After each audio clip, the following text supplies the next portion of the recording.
Oceanside.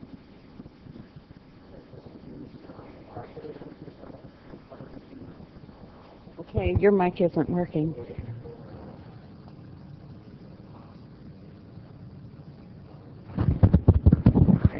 Thank you. So I'd open this meeting for the Oceanside City Council Harbor District and CDC for March 13, 2013. Roll call, please. Mayor Wood. Here. Councilmember Feller. Here. Councilmember Kern. Here. Councilmember Feline. Here. Councilmember Sanchez is absent. Thank you. With that, Mr. City Attorney. Thank you. There's no meeting on item 1. Item 2A, conference with real property negotiator. The property is the portion of the 6.52 acres of land on Jones Road. Negotiating party, City of Oceanside and Reach Corporation. Under negotiations are price and terms for the lease of the property. Item 2B, conference with real property negotiator. All the properties are too numerous to mention right now, but they're listed on page 2, item 2B of the agenda. Under negotiations, price and terms for property use agreements. Negotiator for the city is Doug et al. Item 3, conference with legal counsel on existing litigation in the matter of Hurst versus Garcia and City of Oceanside. Adjourn to closed session.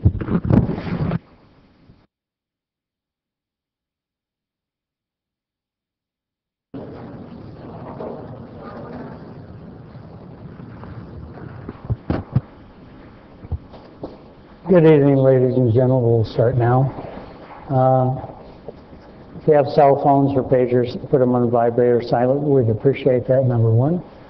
Roll call, please, Mr. Clerk. Mayor Wood. Here. Deputy Mayor Feller. Here. Councilmember Feline. Here. Councilwoman Sanchez. Here. Councilmember Kern. Here. Thank you very much. With that, we'll go with the consent calendar, please, 4 through 20. Consent calendars items 4 through 20. Thank you. Any items pulled by the public? None. Council? I would like to register a no vote on item 20. 20? I'd like to pull item number 12. I didn't hear you, Esther. Was I'd like to pull item number 12. 12, please, okay. A motion for the remainder. Move approval for balance.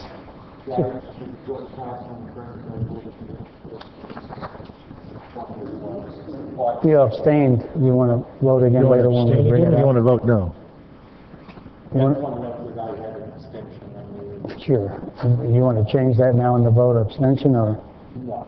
Okay, that's for the, Mr. Clerk, thank you very much.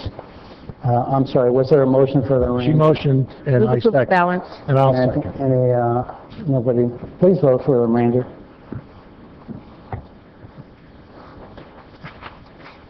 Motion approved 5-0. Thank you very much, Mr. Clerk, and let's go ahead and pull item number 12 for Councilmember Sanchez, please. Yes. Item number 12 is approval to accept $1.5 million in grant funds for the Active Transportation Grant Program. Awards the city for the development of Mission Avenue Downtown Improvement Project, Phase Number 1, Horn Street to Coast Highway. Approval to appropriate these funds to the Development Services Department. Authorization for the city manager to execute the grant agreement and all associated grant documents. Approval of a change order in the amount of $92,001 to a professional services agreement with Kimley Horn and Associates for additional design work associated with Phase 2 of the project, Coast Highway to Cleveland Street, and authorization for the city engineer to execute the change order. Thank you. Thank you, Mr. Mayor. The reason why I requested this be pulled is that it is my understanding you cannot change the plans once you accept the grant funds. And as it stands now, this Mission Avenue from Horn to Coast Highway will be one way, will be reverse diagonal parking. And what I pushed for in agreeing to have it choked down to 2 lanes was having a separated bike path. And that was not included at the very last minute. That somehow didn't get included. So I believe that, well, I've gotten a whole lot of objections by residents regarding the one-way and certainly the reverse diagonal. So I'm very concerned about that and don't want to approve funds when it's probably, and I know that the city manager's response is, well, we can always change it back. And I think that sometimes these things take a while to filter down to the public, and it would have been a much better idea to ensure that we had outreach to the community, especially after we're starting to receive, and I know all of us have received comments about a one-way, that it just doesn't make sense. But especially the reverse diagonal, and having the idea, and the whole idea was to have bigger sidewalks, be able to have cafes, street sidewalk cafes, and if that's going to happen, then people are going to be backing into, the cars are going to be backing into people who are hopefully sitting out and enjoying Oceanside, and they're going to get all these fumes in their face. It's just not going to be an enjoyable experience. So I think we should take the opportunity to change it, make it better. We all have the same kind of goal, and that is to make improvements on Mission that will make it a livable cities, livable streets kind of situation, and this just doesn't hit the mark. Thanks. Councilmember Kern, please. I'm going to move approval. We actually had quite a bit of public outreach. We had several public meetings where these plans were presented. We had the discussion that Councilmember Sanchez just had at an open session some time ago, and we approved this plan. So all we're doing now is doing the follow-up and doing the paperwork portion of this. So I move approval. We have a second too. My comments on it is I have the same concerns as Councilmember Sanchez, but we've discussed this in the past, and I realize we've lost the vote, but hopefully down the road we'll see some concerns and maybe some changes. The one-way street was a concern to mine also because of the buses originally that turned. The other one was I was concerned that a lot of people didn't like to back into a parking spot and put their exhaust pipe right at the outside tables. However, we have already discussed this. With that, I want the project to move forward, and maybe down the road it will have to change because I think it will probably come back to us. With that, Mr. City Manager, please. Honorable Mayor, Council members, just to clarify, the path you're on now, there is not going to be a change. Provided the city gets approval through the Department of Finance on a finding of completion and the bond monies become available, if this project goes under construction in the timeline that's in your staff report, the time for change will have passed. We are going to start demolition and construction, and once concrete goes in, there won't be an opportunity to make significant changes. I understand. I want to confirm, like Councilmember Sanchez, I have some flaws that I see there, but I know it's going forward. Mr. Mayor, Yes, sir. If I may, Nathan's here, and since we're on to the public, Nathan, could you give us the timeline so the public at home knows what the timeline will be? Yeah. It's kind of the same thing you did the other day at Main Street. The bidding process will start April of this year, and that will take us through August, in which we will award the contract in August with the intent of starting construction mid to late September of this year. Construction period would be from September this year to May of 2014. Complete Thank you. construction. Please vote.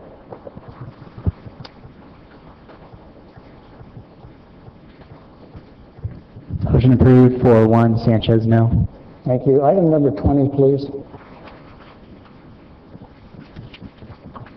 Number 21 or 20? 20.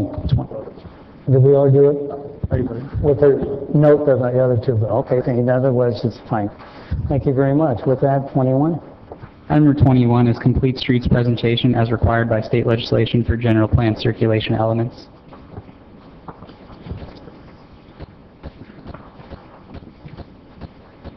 Good afternoon, John. Good afternoon, Honorable Mayor, there's the City Council.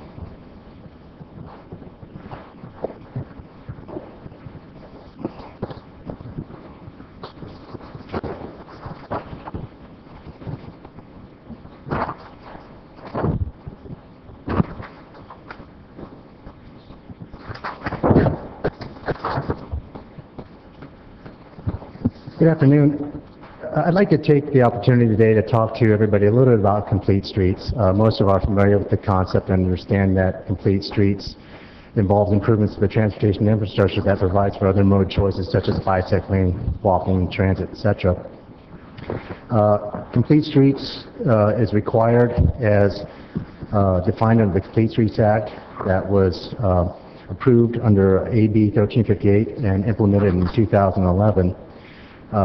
The City of Oceanside recently completed its circulation element update, which includes a set of the complete street guidelines and the appendices, and is a demonstration of the city's commitment to implement these concepts as part of our infrastructure improvements, either associated with new developments or improvements completed by the city.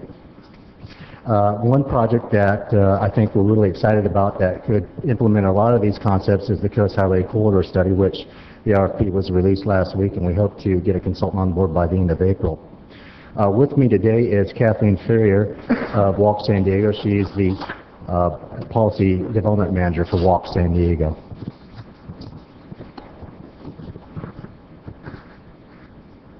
Good afternoon. How are you doing? Hello, good afternoon. Thank you so much for letting me come today to speak to you on behalf of Walk San Diego. You guys have seen me before. Just to give you a little bit of background on Walk San Diego, we have been around since 1998, and our goal is simply to promote walkable communities around the region. And we do a lot of education, a lot of safe routes to school work, and some advocacy for better walking conditions. And my goal in coming today was also just to give a little bit of context to livable, complete streets. It's something that you guys already know about to a certain degree because of what's happening in Oceanside, because of the circulation update that John mentioned. But I want to give you a little bit more context. Complete streets simply is just what it seems. Streets designed for all users of all ages, of all abilities. It seems simple, but it's not. It's actually complex because of traditional planning systems that we've had in place for multiple decades. First, I want to talk about why is it even important to talk about streets. They help connect people and places and commerce. Over time, our streets have evolved greatly. This picture shows an old picture where we have horse and buggies, but even so, at that time we had really intense land uses, pretty high densities.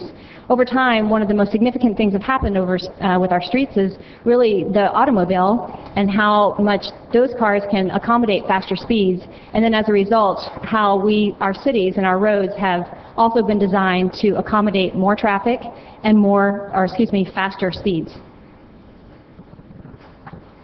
The way that a street is designed really affects how people use that street, or whether or not they're even motivated to use that street for various modes. These two pictures are in Oceanside, obviously. The left shows, one of your neighborhood traffic calming components, and you'll see that the car is forced to slow down and have a slower speed in the neighborhood, which is appropriate. On the right-hand side, which is Oceanside Boulevard, there is no sidewalk there. I understand that there may be plans to put a sidewalk there, so that's good news. But obviously, to the degree that sidewalks are available and are user-friendly, it really impacts how people can get around. So the traditional transportation planning process that we've used to design our streets and our neighborhoods has really been a linear process over time. And so really what happens, what's evolved, is that we will do land use planning and transportation planning separately. This is really what's happened in cities across the country for the last couple of decades. But under the Complete Streets banner, and under the desire to have more livable neighborhoods, and really given the constraints that we all face as cities today because of limited space and the idea of building up rather than out, planning and transportation and land use planning are becoming more integrated. So typically what's been happening is that the land use planners will do their side of the planning, and they'll send it to the traffic engineers to look at an analysis of traffic. Basically, given the development that's proposed, how is this going to impact traffic circulation in the future? But oftentimes those analyses focus on one thing, and that is vehicular circulation, to the extent that we have congestion on our streets. And that is measured by level of service, which is a term I'm sure you're familiar with. And really what level of service measures is delay of an automobile on a roadway segment or at an intersection. So because of that, there has not been attention paid to other alternatives, walking, biking, or even other community goals that the city may have stated in policies or communicated by staff and community members. So the new transportation planning paradigm, again, this is something that's happening across the country, is that traffic engineers, cities, planners are working together more to look at how streets can better represent community values. That means then looking at, given the trade-offs that we have as we develop our cities in this new time with growing populations and limited land, how do we accommodate the environment, funding, streets, greater density, aging population, younger people who may want to walk or bike more. And so we really have to look at different analyses and different policies in order to do that. And a lot of this comes down to complete streets. Again, what's embodied in this movement. So to understand some of these issues, it's good to look at the choices and consequences that, again, we face with road design. By focusing on one street metric, we need to realize we are making choices about community values, and ultimately consequences and trade-offs take place. So in this particular photo, in this example, you're looking at an intersection that is in a city, and a new development was proposed at this intersection. And as a result of the policies around level of service and congestion, the city required the developer to widen the street to go to LOSC, which is a matter of 20 seconds of delay or so with that decision.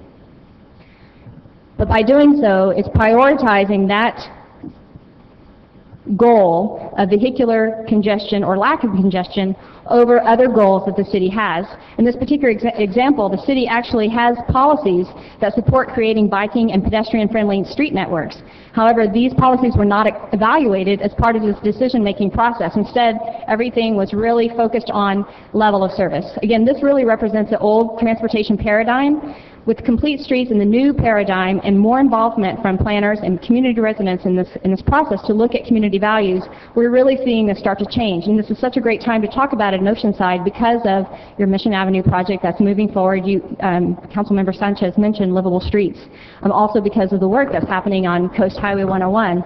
There's really a difference in busy streets and congested streets. And I think this photo also represents that.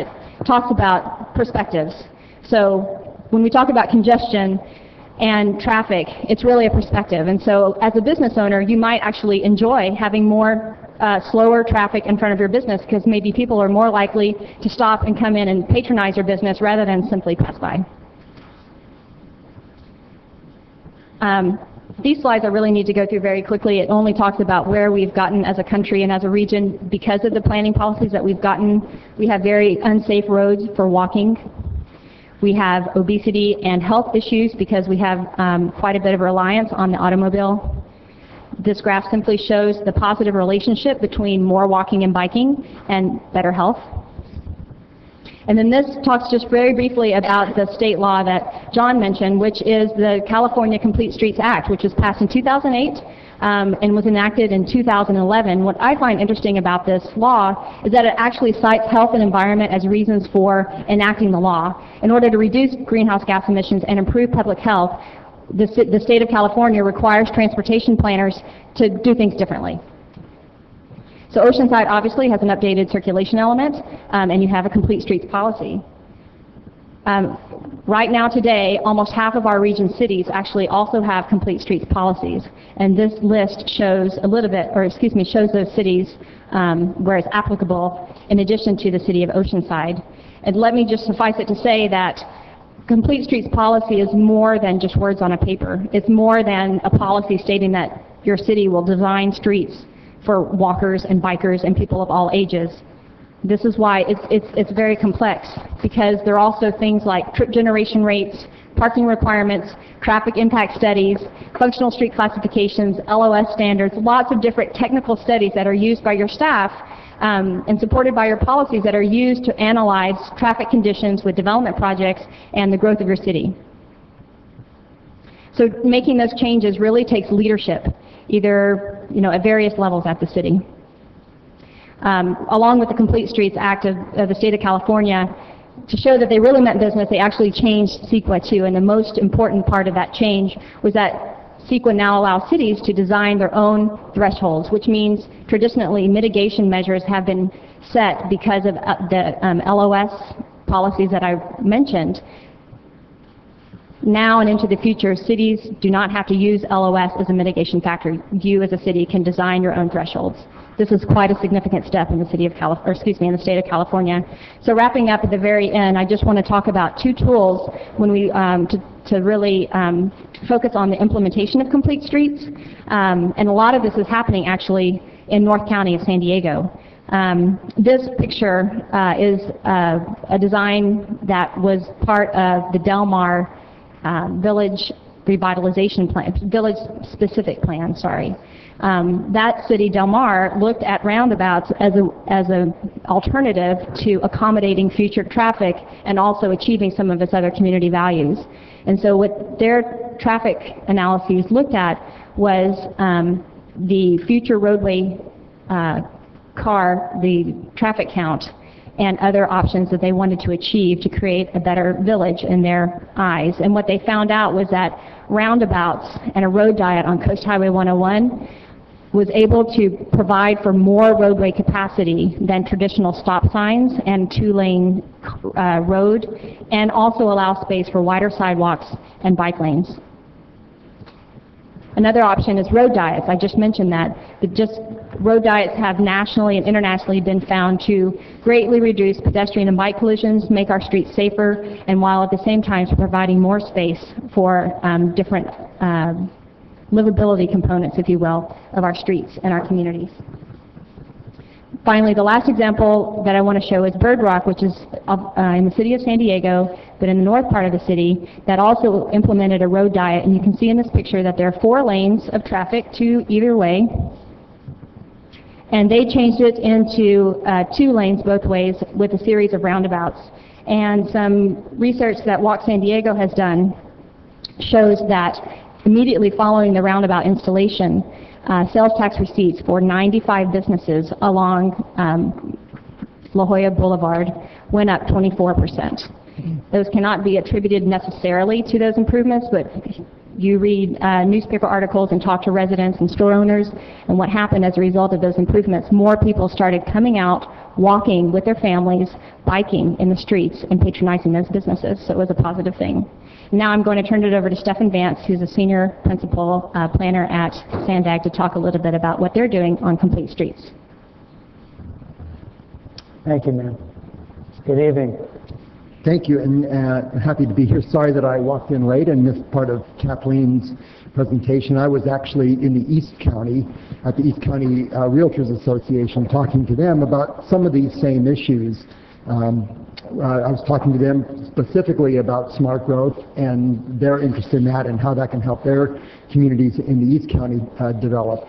And it's related, I think, because one of the things we talk about when we talk about smart growth is providing for more transportation choices. And that's really what Complete Streets is all about, is providing more transportation choices. So why is Sandag engaged in this, and why am I here this afternoon speaking to you about it?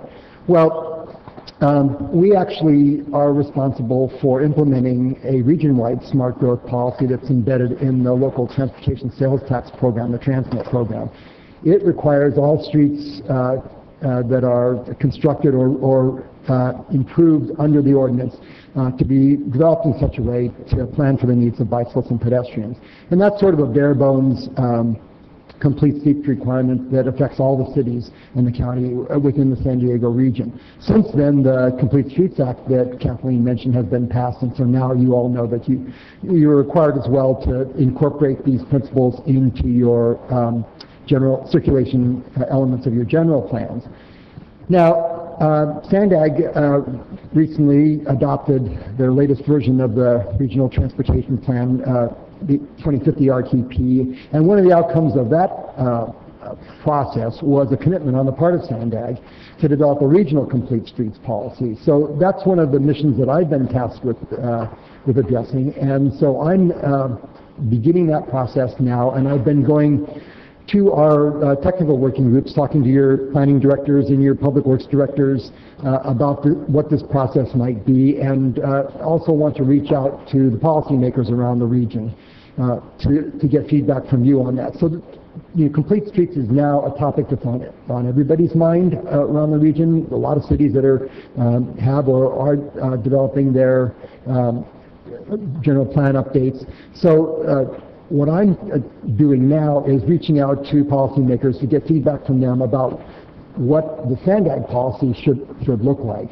We envision that it is an opportunity for two things. One is to impact the way we do business at Sand Ag, because we're developers of the public right-of-way as well through our development of public transit projects. So we want to consider how we can make sure that when we do that work, we're considering the needs of all the users of the roadways, whether they're walking, riding a bike, driving a car, or whatever. But we also at Sand Ag spend a considerable amount of effort trying to meet the needs of our member agencies. So we provide technical assistance through things like our smart growth design guidelines and our pedestrian design guidelines. And we also provide incentives to local jurisdictions to help them, encourage them to coordinate their local planning with our regional transportation planning through such things as our smart growth incentive program and our active transportation program. So as we move forward to develop this regional complete streets policy, one of the things we want to consider is what kind of technical assistance can we provide to local jurisdictions to help them implement their own regional complete streets policies. And I mention implementation purposefully because we know that the first step always is to identify what your community values are and develop policies that are in sync with those community values. But beyond that, to really have a meaningful complete streets policy, what is it that you as a city should be doing? What is it that you want to be doing? What should your staff be doing? How should you be making sure that the work that you do is resulting in projects in the public right-of-way that are reflective of your community values?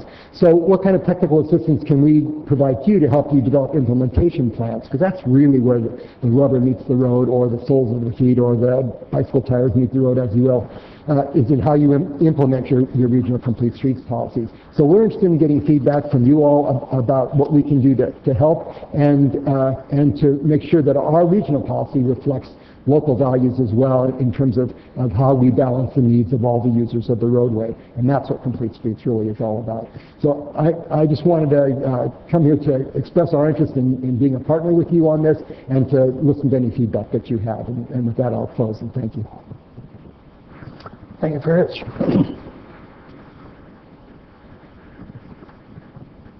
That concludes presentation today. Thank you very much. Have a sidebar and just find out staff, public. No public on this item. Thank you, Rick. Back to the City Council. Councilmember Sanchez, please. Thank you, Mr. Mayor, and I want to thank Kathleen for a presentation as well as Sand Ag. And I think that's what we've been basically grappling with is we've been getting input from the community saying we want our streets to be walkable, we want our streets to be livable, and the way we planned streets in the past is just not meeting the needs of our community. So this complete streets idea is exactly what our community wants. For example, on Rancho del Oro Road, had stop signs, and it serves really to slow down. It's a straight drive, it's a straight, and it's an incline, and because it was stop signs, it felt slower, so more people were walking. We've had people riding their bikes. It is a direct link to El Corazon, where we have our recreational fields. That's where we have them planned, soccer, and sometime this year. And so it made a lot of sense that the community was kind of taking over the notion of these are our streets, we want them to be walkable, we want them to be livable. Yet we are continuing plans for speeding it up, we've taken down some street signs and put up lights that in fact have increased the speed on the street. And the whole idea now is to put lights, replace all the stop signs with lights. And that's not what the community wants. The community wants to be able to feel safe in riding their bikes, in walking the streets. And so that in fact is what we should be embracing, this complete streets planning. We have the same thing on Melrose. we have a very old idea, outdated idea of having a Melrose extension. Right now, it's slowed down because while it is, it takes a couple of turns to get from 78 to 76 on Melrose, it slows it down. It's a natural kind of way of slowing it down. You drive around the county park. What we have planned is making it straight instead of having a kind of like slowing it down by way of taking a slight detour. We're going to make it straight. We're going to increase the speed. We're going to take out 15 properties and several acres of the park. And it doesn't make sense because right after something like that is done, then we've got to go back and slow it down. And it doesn't make sense.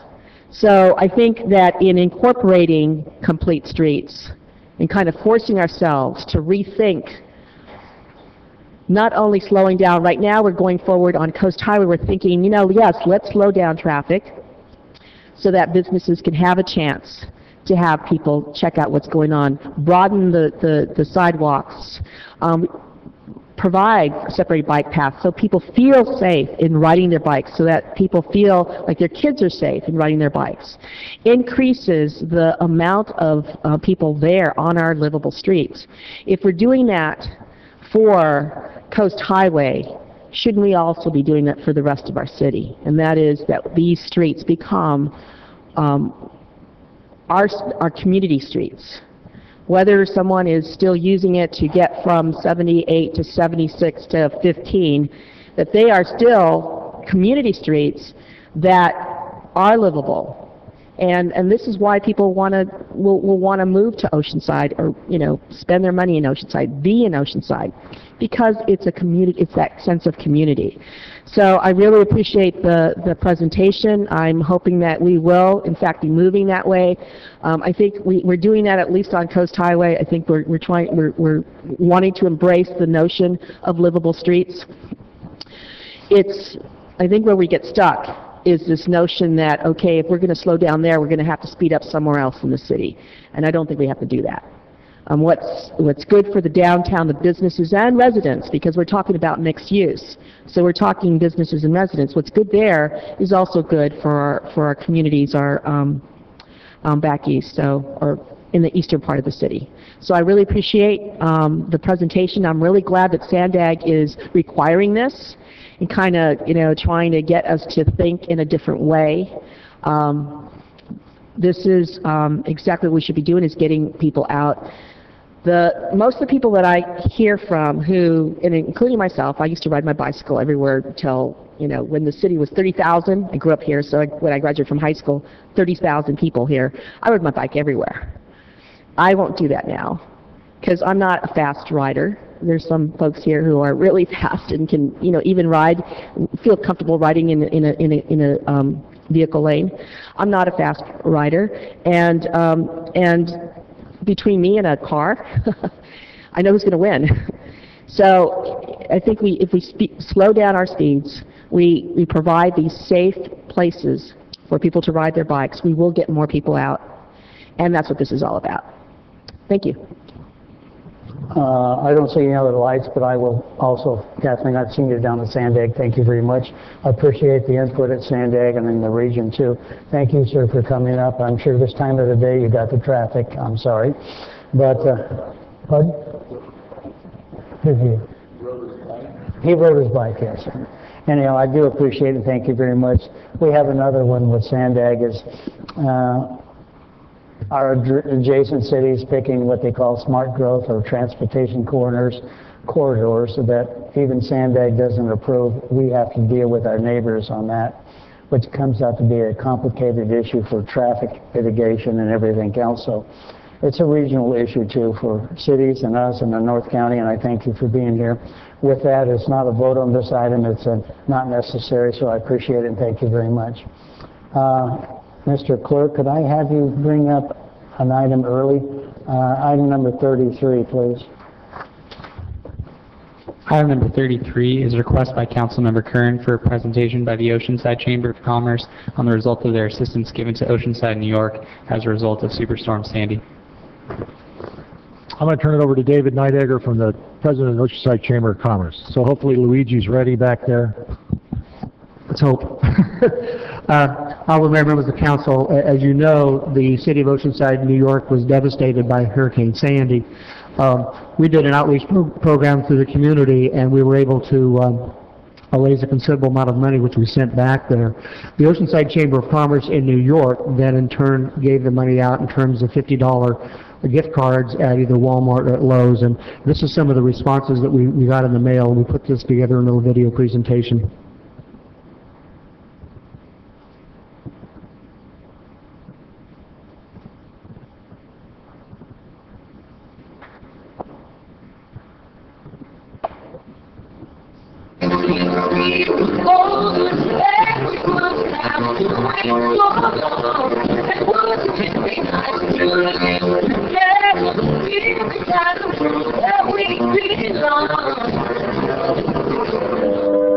During the later half of October 2012, Hurricane Sandy devastated portions of the Caribbean, mid- and northeastern United States.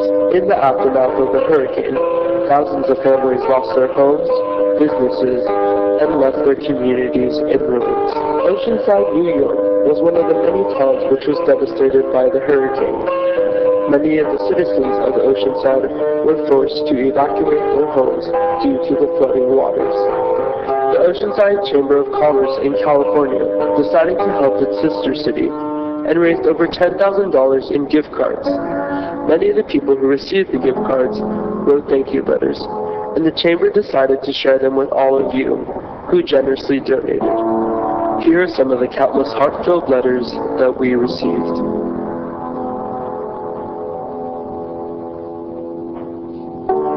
There's a house built out of stone. Wooden floors, walls, and windows.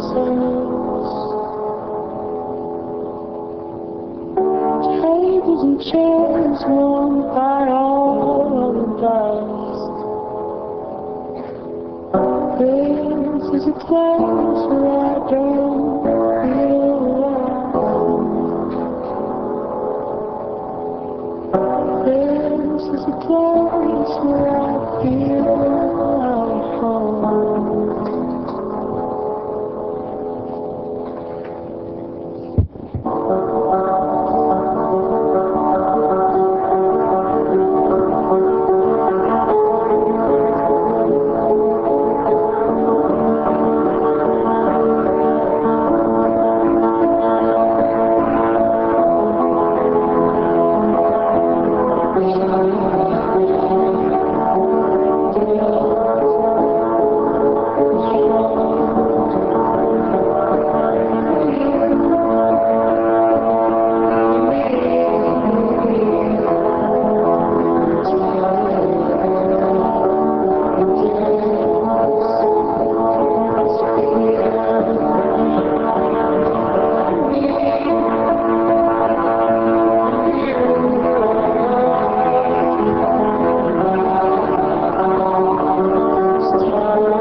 Thank you. No, thank you. It's kind of moving. You made us look good. Yeah. Well, we are good, sir. By the way, I'm going back pretty soon to New York for some business, some family, and I was hoping to maybe stop by Oceanside, New York.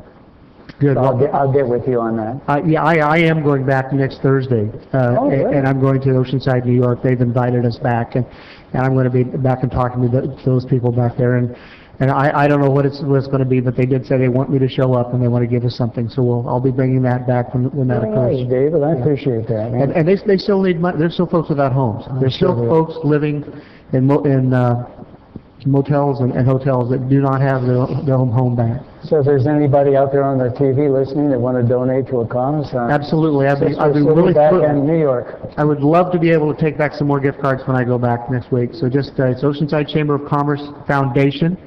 It's all 100% tax deductible. Every penny is going back to the City of Oceanside, New York.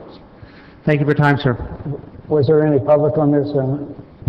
No public on this. Thank you. And this is Mr. Kearns. Thank you. I appreciate it, David. Could we have a closed session report from our city attorney, please? Thank you. There was no meeting on item 1 on the closed session agenda. Item 2 was a conference with real property negotiator. 2A was a portion of the 6.52 acres of land on Jones Road. Negotiating party, City of Oceanside and Reach Corporation. Under negotiations, price and terms for the lease of the property. There's no action to report on item 2A. Item 2B, conference with real property negotiator involving the properties identified on page 2 under subsection B of the agenda. Under negotiations, price and terms for the property use agreements for those properties. The property negotiators were City of Oceanside and Lamar Outdoor Advertising, Clear Channel Outdoor Incorporated, Sunray Media LLC, and CBS Outdoor. Again, there's no action to report on that item at this time. Item 3, conference with legal counsel on existing litigation in the matter of Hurst versus Garcia in the City of Oceanside. That was an informational only briefing, no action to report. Thank you, Mr. City Attorney. Mr. Clerk, did you have the time and they want to do it now? Item 31 for Councilmember Feller. Item number 31 is a request by Councilmember Feller for consideration of a fireworks presentation in Oceanside on July 4th to celebrate the city's 125th anniversary and direction to staff. Thank you. I put this on the agenda because I think, I don't know where David went, but we do have this small matter of 125 years being incorporated. So the birthday celebration is actually the 3rd of July. I have thought through this a little bit, and I believe that it would be appropriate for the, according to the memo here that Mr. Weiss sent us well over a year ago, that the price of fireworks would be about $26,000 or $7,000, and there would be a little bit of staffing costs for overtime and neighborhood notification of about $1,500, and that we would be able to, oh good, you're back. Maybe we could even throw it on the chamber's plate if we offered the money. I don't know if they're willing to accept that, but the idea being that Oceanside has had fireworks for, probably at most of those years, and so I would think that I wish we had enough sand on the beach and there was enough environmental cooperation to be able to do something in that area, but right now we do not have that. And I believe that if we did something at El Corazon, kind of above the senior center, and we made the arrangements with the fireworks company that might be able to shoot them, I don't know how high they go, but at least probably 300 or 400 feet, and you're at an elevation of a couple of hundred feet there. So maybe we would be able to have a terrific viewing throughout the whole city. And so I'm leaving it up to the council to decide. I think it's a worthy investment, and I also think that maybe the city could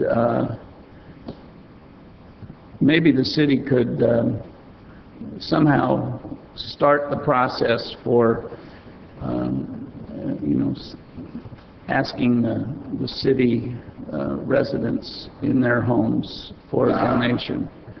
And, we've got at least 65,000 homes in the city. $1 per home easily covers the cost. So I'll leave it open for discussion. I would like to see us move forward with the anniversary celebration, and so I would move that we move forward, but the details to be determined. So. Support public on it? We do motion. So. Oh, I'm sorry. Is there a second? I'll second it. I still have some questions, but I'll second Councilmember Phillips. Was there a public on it? Yes, there was. It was just submitted right now. So. Okay, go ahead. Would you like to come forward and speak? This is Ruth. Good afternoon. Good evening, Mr. Mayor. You'll have to pull the mic down so we can hear you. Good evening, Mr. Thank you. Mayor and council members. I just want to say just a little something about the fireworks. I am an American. We bought our home in 1969. We always loved the fireworks. I feel very sentimental about the 4th. Having spent close to 3 years in a Japanese concentration camp during World War II, the wonderful Marines liberated us. Coming to America was the thrill of my life. You can see why I love the 4th and the fireworks. When the fireworks were over and people started, I live right on Pacific, so I'm kind of privileged to see the fireworks so close. But I see so many thousands of people coming to the beach, enjoying their children, having their little get-togethers and picnics and everything. And when it's all over, I see the people walking back to their cars with wonderful smiles on their faces, having had a happy, wonderful day, climaxing it with the fireworks. Please, please try to bring it back to Oceanside again, capturing the tradition we have had so very long. I hear so many stories about, well, the police don't like all the riffraff down at the harbor, the pier. They always have trouble down the pier. Well, we have police all over the place these last 2 years. They had nothing really to do because there was nothing going on and no fireworks. But anyway, I'm just saying that, we should have it, and it is their job. It is the police's job, policemen. They're wonderful people. I love them dearly, and it is their job to take control of what's going down there. Furthermore, if they can't handle it, who else have we got? We've got the Marines right over here at Camp Pendleton, right next door. Let's get 10 Marines down there at the harbor, at the pier, and you'll see the end of all the riffraff and all the problems and trouble. I mean, we send them all over the world, taking care of everybody else. You know what? Charity starts in your own backyard. Let's take care of our own neighborhoods, and we can use the Marines if we have to. But let's bring the fireworks back. I mean, everybody says, well, it's too much trouble, it's this, it's that, but you know what? The people love the fireworks. I talk to multitudes of people walking up and down my house, and they all say, what's with the fireworks? Why don't we have the fireworks? They spend the day at the beach enjoying themselves. Having an El Corazon, what does that do? Sitting in cement, bringing your chairs, having to sit out there, and and then you have traffic jams and everything going up there. Anyway, I urge you to reconsider bringing back the fireworks to Oceanside, which we've enjoyed for years and years and years. 1 year we had the fog come in. Too bad, but we've enjoyed it all this time, and I thank you very, very much. Thank you. We have 2 more speakers on this item from the public. We have Kim Fontes, followed by David Neidiger. You can come forward to the podium and speak for 3 minutes at this time. Good afternoon. Thank you. Good evening. I'm Kim Fontes. My address is 605 Leonard Avenue. I find it ironic. I used to live down by El Corazon, and we never came down to the water because of all the traffic to enjoy the fireworks. Now that we live downtown, now the fireworks aren't here. I really like this idea of trying to bridge the cost, because I understand that it's very expensive to have it down by the water. But this idea that Councilman Feller is putting forth at a lower cost, and hopefully if you can attain enough height in the fireworks, that it can be seen by a wider range of people in their homes, so you hopefully don't get as much congestion. But I really believe it's important for Oceanside to celebrate the 4th of July. I sent an email today to Kathy Kinane with Kinane Events that holds the very successful Turkey Trot, and I was asking her if perhaps we could come up with a great event for downtown Oceanside for the 4th of July. I'm thinking kind of like a walk for wounded warriors or something where we could create just enormous support for our military, where we could kind of like, you know, the Susan G. Komen Walk for Breast Cancer, where we could raise funds, where people in this community could really come out and support the men and women in our service. That was just one idea, but I think we really should be using this holiday to showcase Oceanside, the amazing city it is, make it a destination place for all of North County to come and do something that's you know, just really emotionally connecting a community, and then at night be rewarded with a great fireworks display. So thank you very much. Thank you, ma'am. Honorable Mayor, members of the council, David Knight here. I'm the CEO of the Oceanside Chamber of Commerce, and I apologize, Councilmember Feller, I was outside. I understand you were tracking me down. It's very important. There's nothing more American than apple pie, Chevrolet, and fireworks on the 4th of July. We have a unique opportunity this year because on July the 3rd, the day before, it's our 125th birthday of the city of Oceanside. And there's an opportunity there where we might be able to do the fireworks on the 3rd as opposed to on the 4th to help celebrate the birthday of this wonderful city. The Oceanside Chamber of Commerce is in fact a business organization. We understand profit, we understand loss, we understand costs. And it's very important that the city look at just what is our expenses, what associated with this, specifically targeted to the fact if we did in fact have the fireworks. So I'd ask you to consider that, of course. I think the business community, the community at large would be very supportive. As the people have said already, we've had fireworks. Well, I've only lived here since 1945, and so it hasn't been all that long, but I think there's only 3 years, and that's been the last 3 years when we didn't have fireworks. So anyway, that's our comments. We'd love to take direction, and if we can bring them back, absolutely. Thank you. No further public at this time. Thank you very much. I appreciate it. Lights on here. Councilman Kearney, please. I just want clarification. Are we going to do it on the 3rd, or are we going to do it on the 4th? So I know that our birthday is the 3rd, and the nation's birthday is the 4th. Well, I'm not really sure. Maybe we could do them at midnight. Sure. That'd be fine with you. You know, I'm open to suggestion. I just think that this is a unique opportunity as far as the city of Oceanside. So, you know, 125 doesn't come around often. Neither does 65. I guess what I probably should do is kind of check the calendar. What day of the week is the 3rd on? 3rd is a Wednesday, the 4th is a Thursday.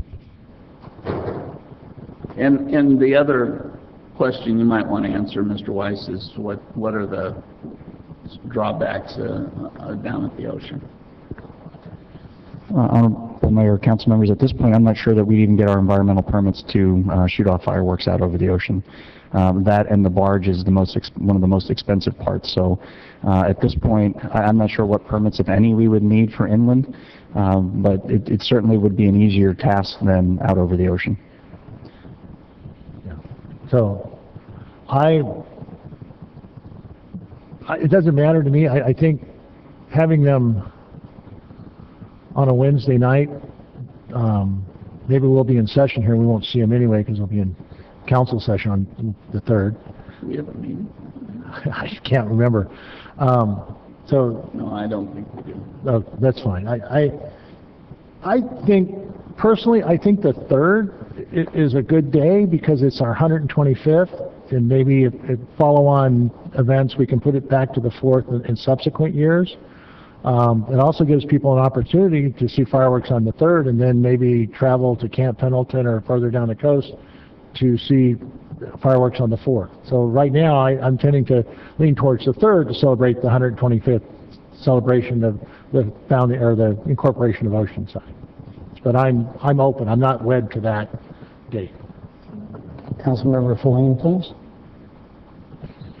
Thank you. Yeah, I'm certainly supportive of bringing back the fireworks. I guess I'm kind of leaning towards the 4th because I think fireworks and the 4th of July are so identified together, but obviously the celebration, it's wonderful to tie that in with the city's birthday and in effect have a continuous celebration. I think the key to making this work is wherever we pick the site, whether it's El Corazon, and I know Councilman Kern suggested the airport in the past, but wherever we pick the site based on the height of the fireworks, I think the city needs to let people know where those fireworks would be visible from, which parks in the city you can go to see them, because certainly it's not going to work if the city hears, oh, drive up to El Corazon. We are not going to have the number of parking places to make that work. So I think the idea is to spread it out to different sites in the city, and that way you can have multiple viewing opportunities without the traffic congestion of going and coming from a single site. Councilmember Sanchez, please. Thank you, Mr. Mayor. The main reason that we stopped the beach fireworks was because it was costing about $250,000 to provide the safety of our residents, and unfortunately it was a cost we could not cover year to year.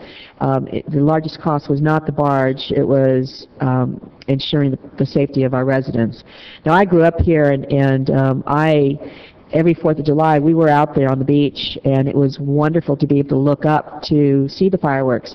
It was a family outing, and I think my aunt came from Hawaiian Gardens, and we had a day.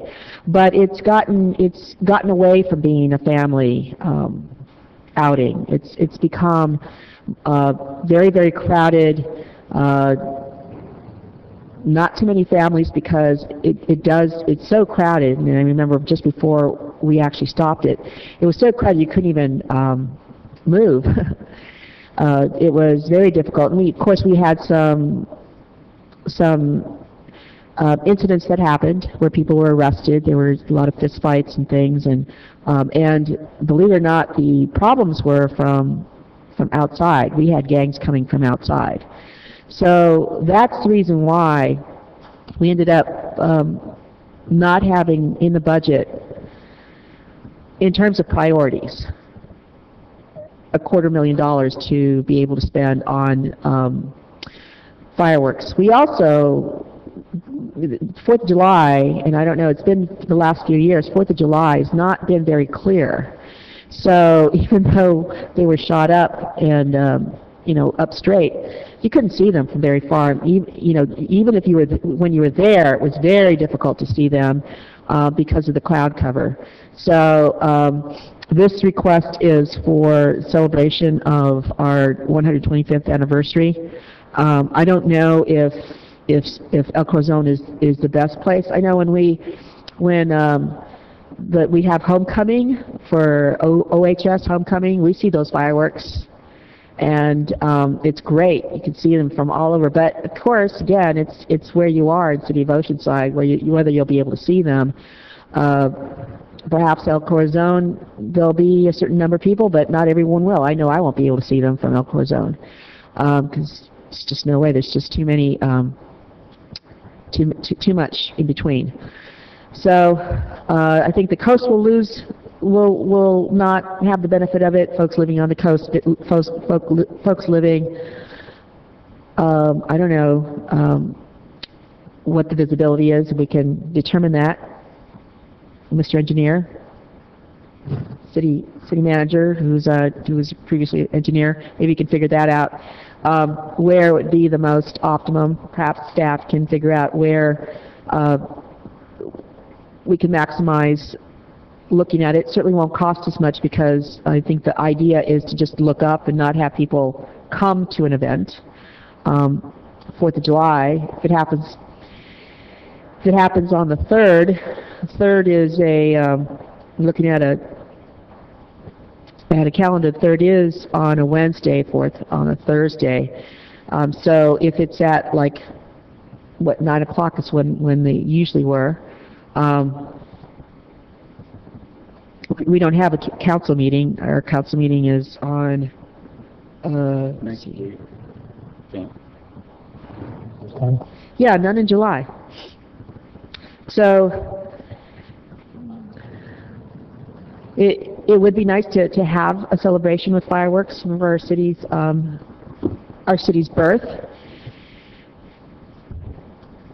I don't know if we have any other activities planned for that. It's too bad it's not like a Thursday where we'd have, you know, the Street fair. evening market. Yeah, that would be really cool to have it all at once. But of course, that only serves the coast. You can't really see them very far from other parts of the city. So perhaps this can come back. We can give direction to the city manager to come back with potential sites and the highest visibility site. And if people have some ideas, contact city manager or Councilmember Feller as to where those sites could be. I think we don't really have a lot of time to come back with a lot of sites. I think going on into the future, we know we can do it at El Corazon at this point. I mentioned that if we could actually, you know, fireworks going up 300 feet is only the length of a football field, so that's not an awful lot. And when they're off the barge out here, they're at least probably 300 or 400 feet. So, you know, I think I don't know what the time frame is, but you know, most of the negotiations have to occur pretty quick, I think. Thank you. If I may, before I let you finish up with your item, I think it'd be wonderful for 125 years in the city of Oceanside to have some sort of special event. Vista's going to celebrate 50 years of being a city, and we're 125 years. Pretty amazing, so we'd like to celebrate it. I would like more information, and by that I mean, if you really think about this, you're talking about a Wednesday and a Thursday in the middle of July, having a big event on the 3rd, a Wednesday, and then the 4th of July on Thursday, and it may not cost as much because the big cost was having fire, police, and public service out doing these things. That's where the real cost is, not the fireworks. If you think about this, you're going to have law enforcement, public safety in the city for the 3rd and for the fireworks site, because people along that highway will stop right on the street to sit and watch it. So you're going to have special law enforcement costs, and I'll let the city manager talk about that. But on the 4th, we still get the crowds at the beach to watch Camp Pendleton's fireworks in a large quantity. So you'll have 2 days of potential public safety use, and I'm concerned that you will stretch the police department, fire department an awful lot on 2 days in the middle of summer.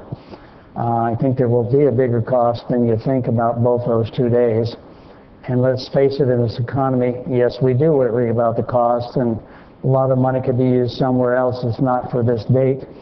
I'd like to hear what the police department, fire department, and the public works say about having 2 days worth, or should we have this fireworks on the 4th itself at whatever location we pick, and then you're going to have police services at the beach and police services out in the middle of the city, splitting up the forces that we normally have at the beach, because those crowds will come on the 4th to the beach, no matter what we do, and it's going to be crowded. Not as bad as before because some of the systems we set up.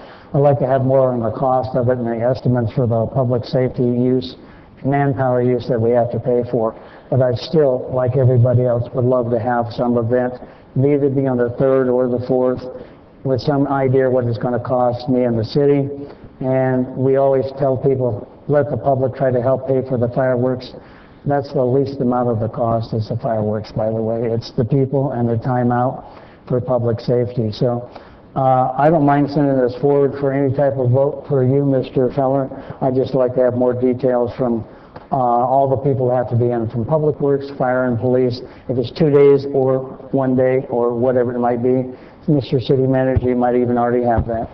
Honorable Mayor, council members, the memo that Councilmember Feller was referring to did include a deployment plan that was developed by police and fire. If it is at El Corazon, the fire department was going to station one engine company as available, and the only police resources would be traffic management to avoid people stopping on Oceanside Boulevard and accessing the site. And based on the last few years of the 4th of July activities, the total number of not just our officers, but the use of other officers that we have brought down has been declining. So that has been taken into consideration and is included in the total cost. Thank you, sir. I would know because we talked about 2 days worth or just on the 4th, and I don't know if it's going to make a difference. At this point, it probably would not make a difference since even if it's on the 4th, the amount of officers available on the beach area would be, we've started reducing those numbers starting in the early afternoons and going into the evening. Now certainly if there was a huge beach and circumstances change, we may see that differing, but the progression over the last 2 years has been an overall reduction in number of officers on the beach. One last thing I would, and I don't know this answer. If you were at the beach on either the 4th or the 3rd, you probably wouldn't be able to see the fireworks at El Corazon. Oceanside from the beach, as you see, goes uphill to the freeway and further out. You'd have to fire them up pretty hard. I don't know how to answer. That's a little bit out of my range, but I think what we'd have is a lot of people that normally at the beach wouldn't see the fireworks out east. So I think that has to be addressed. I'm willing to address this and try to support it and come back with us. And we'll see where it goes from there. But I have another speaker, Councilmember Sanchez, please. And then, yes, Mr. Mayor, Mr. Weiss indicated at a sidebar that there's a possibility of opening up El Camino High School or approaching El Camino to allow people there to watch, and that probably would require some kind of traffic monitoring and stuff. And I don't know if it would be a better idea just to go ahead and have them there, the fireworks. But I don't know. Thank you. I want to let the last word be said by Mr. Feller, and you give your point, please. The purpose and the thought behind El Corazon was the cost. There is basically no seating in the general area of where we're referring to. If the fields were there, that would be different, the soccer fields, and maybe that's something for the future. But I think the openness of the top of the hills in the El Corazon area allows much, and if they are able to shoot them, I don't know how high they can shoot them, but if they can shoot them high enough, an awful lot of the city will be able to see that from even out in the Leisure Village area. They would, what do you call it, Ocean Hills. I think we'd be able to see from all over the city. And my motion is to go forward with this and have the city manager come back. If it means it's better for 1 day to have the enforcement for Oceanside Boulevard, maybe it should be on the 4th. So. But that's fine. I'm not tied in. I think if the chamber picks it up, I think to do a special events permit traffic plan, I think all going to have to come forward. We have to start moving now. I agree, and I think I was surprised. I never thought about El Camino High, where the people go over and sit in the bleachers and watch it. Might be a better aspect. Well, the difference there is you're limited in the area, and you're encouraging people to sit down. So I think that's El Corazon's open, visible from every direction. And let's go forward with your motion and let the staff get back to us. I think that's what you want, is people saying yes and then get it done. How much is there a limit to this? The memo we got in November of 2011 was about 40,000. Is that correct, Mr. City Manager? Thank you. We have enough feedback. There's a second on the motion. Send it back to staff. Mr. Weiss, I'm sure, understands. With that, please vote.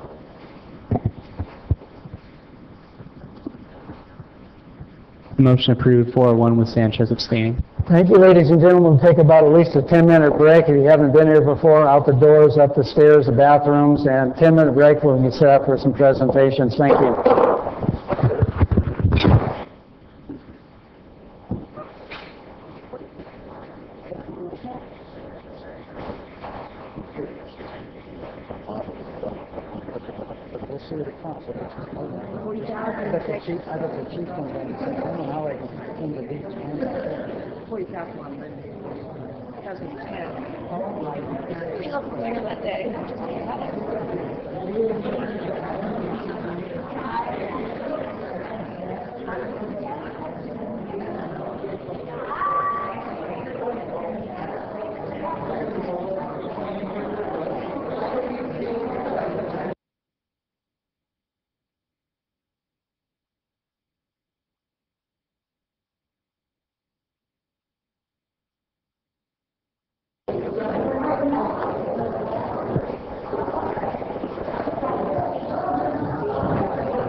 Good evening, ladies and gentlemen. This is the second half of our council meeting. We're going to have an invocation and the pledge in a few seconds. When I ask you to stand, it's just for those two items, and you can have a seat after them. We've got some special presentations today. As you look around the room, we have a lot of beauty, and I'm really happy about that. And for protocol, I have to point out some important people in the audience. They'll be up later, but we certainly have the president of Maricosta College, Mr. Francisco Rodriguez, here with us. Maricosta board member, George McNeil. And we're really honored tonight by having the CEO of Tri-City Hospital here, Larry Anderson.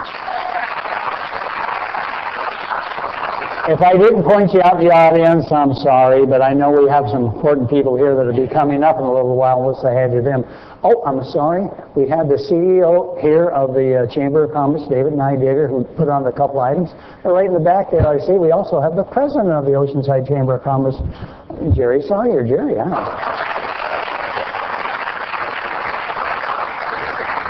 Thank you very much. If you have a cell phone or a pager, put it on vibrate or silent. We'd appreciate that. And thank you, ladies and gentlemen. With that, Valerie, please. If you'd please stand at this time. Leading us tonight in the invocation is our city clerk, Zach Beck, who is also the youth pastor for Gateway Community Church. Let us pray. Lord, we thank you for this evening and this opportunity and privilege that we have to gather together. We're grateful and humbled by your love and the sacrifice you make to us on a daily basis. Lord, we ask for your guidance, your wisdom, and your discernment in the decisions that are made today and the policies that we enact for the city as a whole.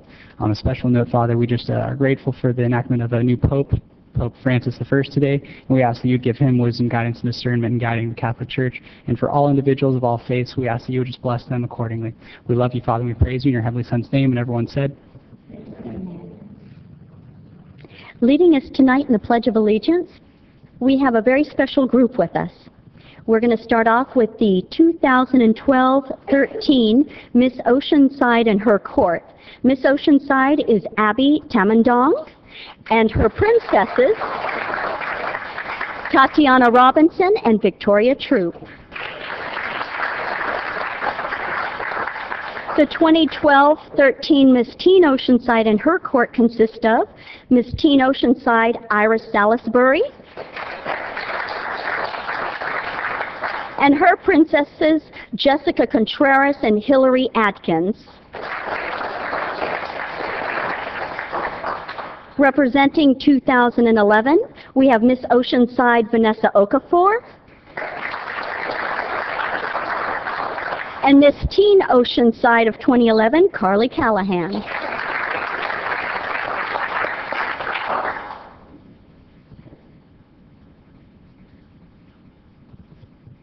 Ready?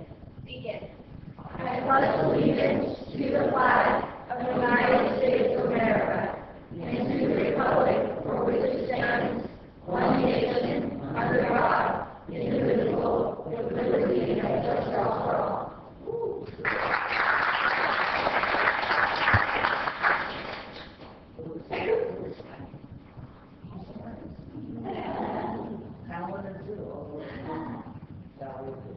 At this time, we'd like to call forward the president of the Oceanside Sea Lions Club, Genevieve Wonder, and the other club members who are present here this evening. You may all be seated at this time.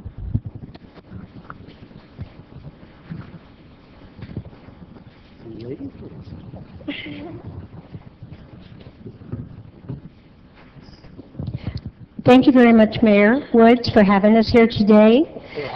Council members, thank you very much for including us tonight.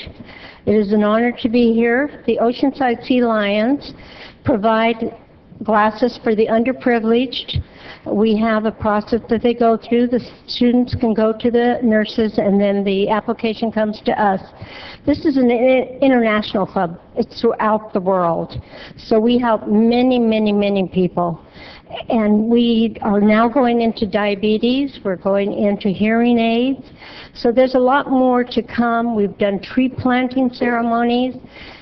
We just like to say, come and roar with us. Become a Lion. You can find us on the international website, Lions International website. But you can also contact me, Genevieve Wonder, and I'll be glad to assist you in joining us. So thank you very much once again, Mayor Woods. First off, I want to thank each and every one of you beautiful ladies for being here. And believe me, I know you don't get this far without family and friends helping you, and these lovely ladies with you, including one of my neighbors here, makes it possible. I want to thank each and every one of you for being part of this and be part of Oceanside. When you go out locally, county, statewide, and sometimes nationally, you represent us, and thank you for that. You got what it takes to be there, and again, thank you very much. And I think we want to get a picture. Is that right, Valerie? I think maybe some of the tall ones like myself might need to have you kind of turn sideways so we can get more of us in here.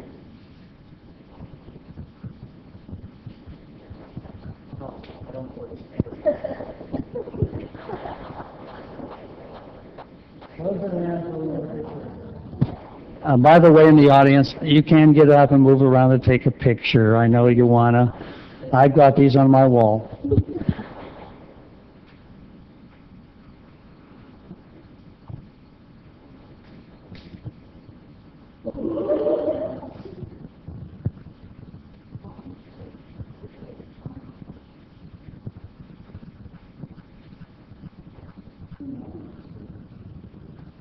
Special camera shots there.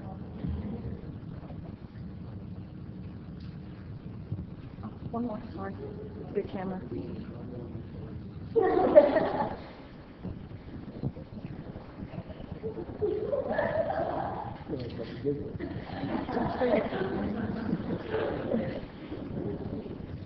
Let's hear it for them, ladies and gentlemen. Thank you.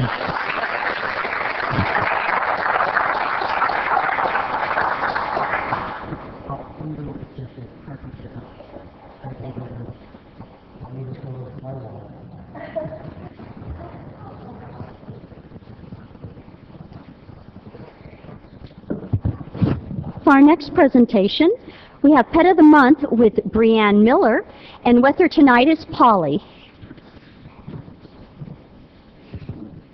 Here's a mascot for one of your groups or whatever, and yes, it's a guinea pig. Thank you, Mr. Mayor. Well, hello, everybody. This is my friend, Polly. And yes, he is a guinea pig because March is Adopted Guinea Pig Month. So he is 2 years old. He's trying to say hi on the microphone right now. How many of you think that these guys are from New Guinea? New Guinea? Nope, that's actually a myth. That's not where they're from. They're actually from South America. They are in the Cavi family, and they are also part of rodents. So He's being very good right now. He was kind of overwhelmed with all the noise because he is a prey animal. So these guys are very, very special, very easy to take care of. If you're interested in learning more, maybe not ready to adopt, this Sunday we're having a free lecture at our Airport Road location from 12 to 1 to come and learn some more about these guys and how to handle them in your home. We have a lot going on in March. March 23rd is our annual telethon. It's lots of fun. It's full of 3 hours worth of fun activities. You get to see all of our behind-the-scenes programs that all your donations help with. And the whole time we'll be raising funds to continue those programs, including our spay and neuter, which is available now at low cost to no cost to the community. Also our youth education programs as well.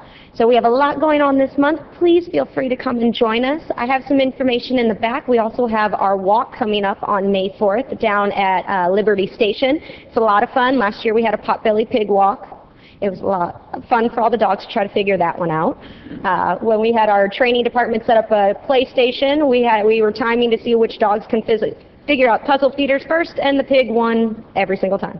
So come on out, bring your four-legged friend. It's a lot of fun. And please remember to come visit our wonderful dog park right here in Oceanside. And I know the mayor will love to tell you all about it. I was that pot-bellied pig in that walk, by the way, and now that I'm shopping Portly Cadet, it's a little tough, but please, the off-leash dog park down there, that's also at the Humane Society where they have the dogs. A lot of selection down there for dogs and animals. Please go down there. But their new building over by the airport, I've been in there for bunny rabbits, guinea pigs, and cats. It's beautiful. It's a beautiful building, very well set up, and they also have a gift shop in there for things for pets. If you haven't been, go. As for the guinea pig, somebody in the audience, you have a chance now to get a mascot for your group or your family.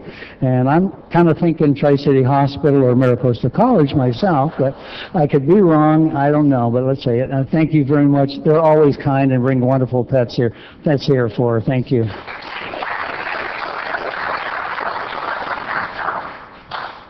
Next, we have a proclamation honoring Colorectal Cancer Awareness Month.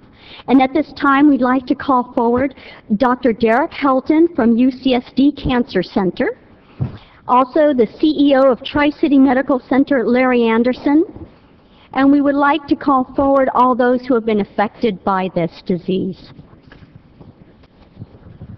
Yes, you know who you are, the good-looking ones. Get up here in front of the camera. Not you, David. There are also some brochures on colon cancer screening that are located at the back of the council chambers if you'd like to pick one up. Thank you for being here, by the way. It really makes a big difference. I think it really, truly does. Proclamation in honor of Colorectal Cancer Awareness Month for March 2013. Whereas colorectal cancer is the third most commonly diagnosed cancer and the second most common cause of cancer death for men and women in the United States. And whereas the vast majority of colon cancer deaths can be prevented through proper screening and early detection. And whereas only 39% of colorectal cancer patients have their cancers detected at an early stage.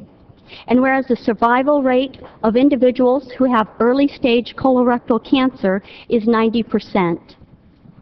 And whereas every 3 minutes someone is diagnosed with colorectal cancer and every 10 minutes someone dies from colorectal cancer. And whereas if the majority of people in the United States age 50 or older were screened regularly for colorectal cancer, the death rate from this disease could plummet by up to 70%.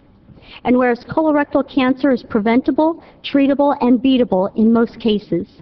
Now therefore be it resolved that I, Jim Wood, Mayor of the City of Oceanside, California, do hereby proclaim March 2013 as Colorectal Cancer Awareness Month.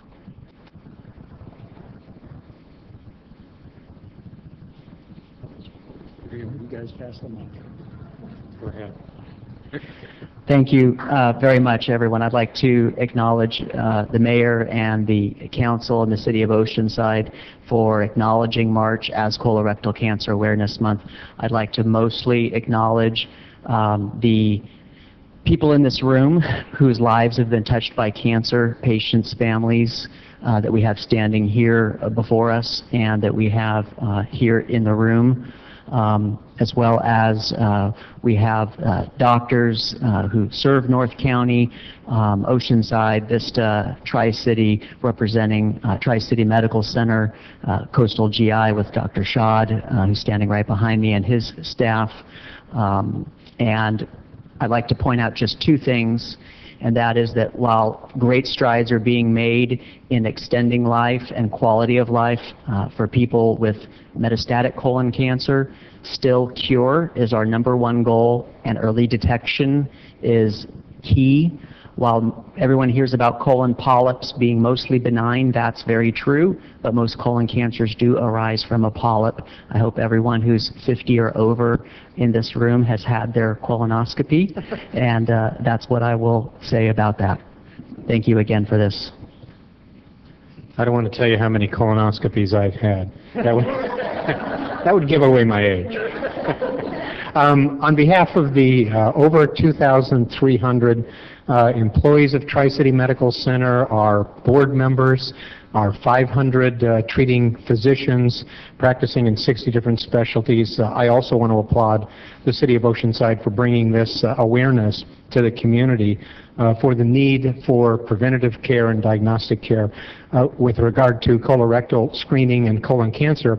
But I would also apply this to various forms of cancer, other forms of cancer, which are also easily detectable. Breast cancer, prostate cancer, highly detectable. The statistics that you heard with regard to colorectal cancer are almost identical with several of the other cancers. And I think it's important for all of us to have frequent screenings because of the ability to avoid, serious illness and even mortality related to cancer. So I applaud you, Jim, and the City Council and everyone involved in this effort. Thank you.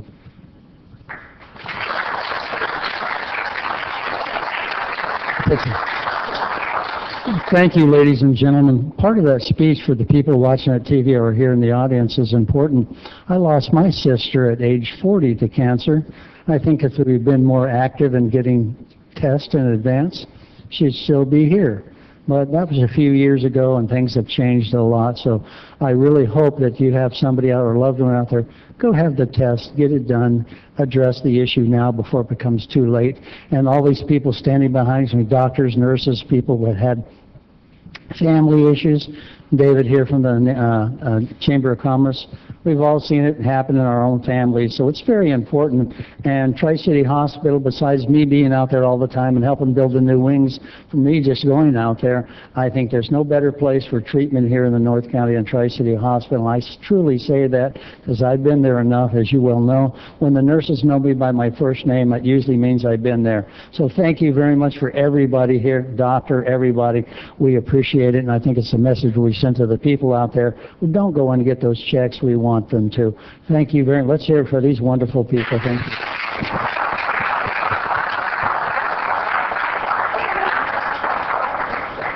Can we close it in a little tighter?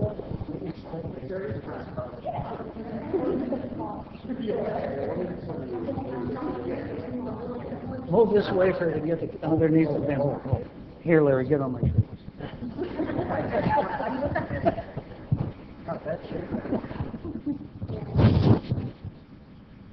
Yes, you can move to take a picture anywhere you want.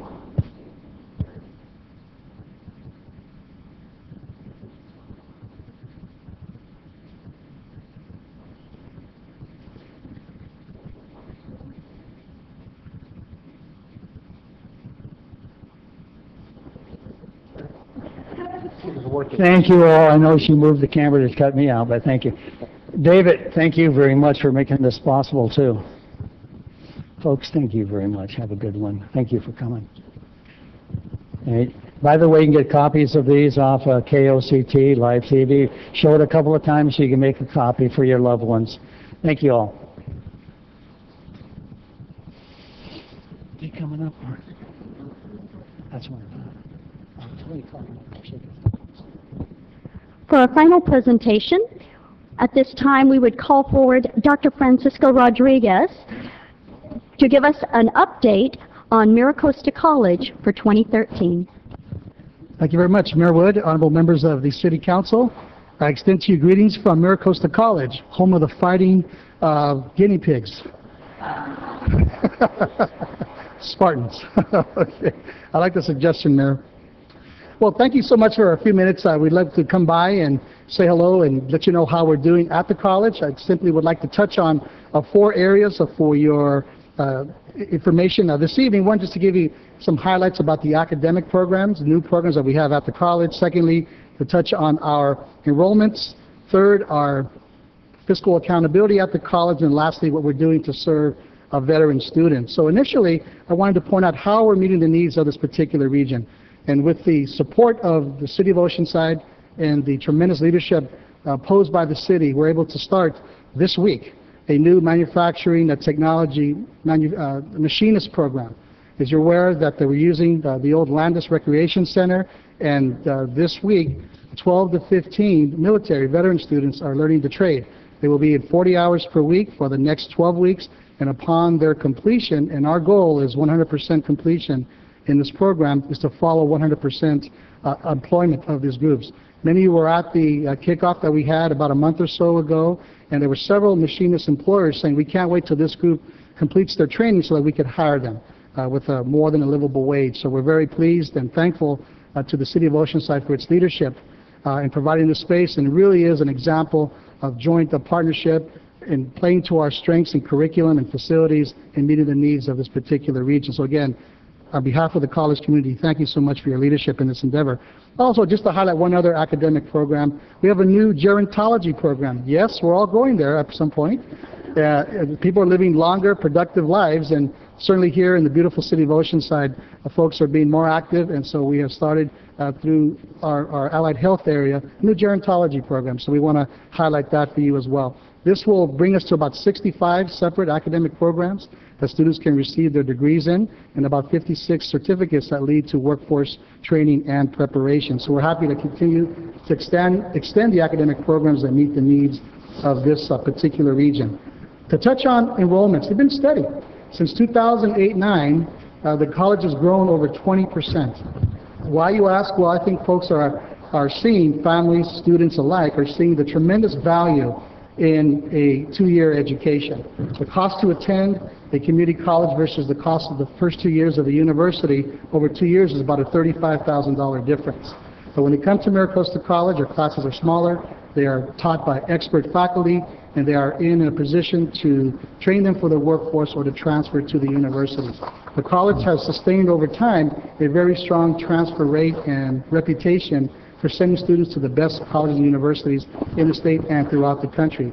This last year, we sent students to over 100 separate colleges and universities, transferring as juniors, if you will, to colleges and universities around the country. Just last week, to give you a sense of our academic prowess, the state of California and its 2-year system celebrated the 75 top, they call all California academic team members, about 75 members throughout our 112 college system, and we were very happy that we had 2 members of MiraCosta College that were representing this region, and our college is part of that particular group. So we celebrate their success as well. So we continue to grow because of the high quality of education, because we're local, because people understand the reputation of our institution that can get them from point A to point B, and it's convenient, as I mentioned, and the affordability. We're happy to share that the state of California has not put in any more or suggested fee increases for our students, and that's a very, very good sign as the economy starts to recover. Fiscal accountability is also very important for MiraCosta College, as it is for any public agency. And I'm happy to report that our college received now for several years in a row its continuing A+ rating from our independent auditors. So that is a way that we sustain the public's trust, ensure that we're utilizing the public's resources in a responsible way, and something that we're very, very proud to say this. Again, this is our expectation, and we are very proud to share that with you. Lastly, military-friendly college. It's a designation given to the top 15% of colleges and universities throughout the country. And MiraCosta College, once again, has been designated as such. As you may be aware, that we have grown over 50% to over 1,700 student veterans now at the college in the last 5 years. and about 150% increase in student veterans over the last 10 years. So more and more folks are coming from Pendleton and other military installations throughout the country to continue their education. We have a Veterans Information Center, dedicated counselors, support services, connections to the VA, so that our student veterans can receive the support that they so richly deserve. You've heard me say before that our proximity to the Camp Pendleton military installation gives our college an obligation to serve our military exceptionally well, and we do that. So we are open to any referrals that you might have, and we partner with several of the agencies in the community.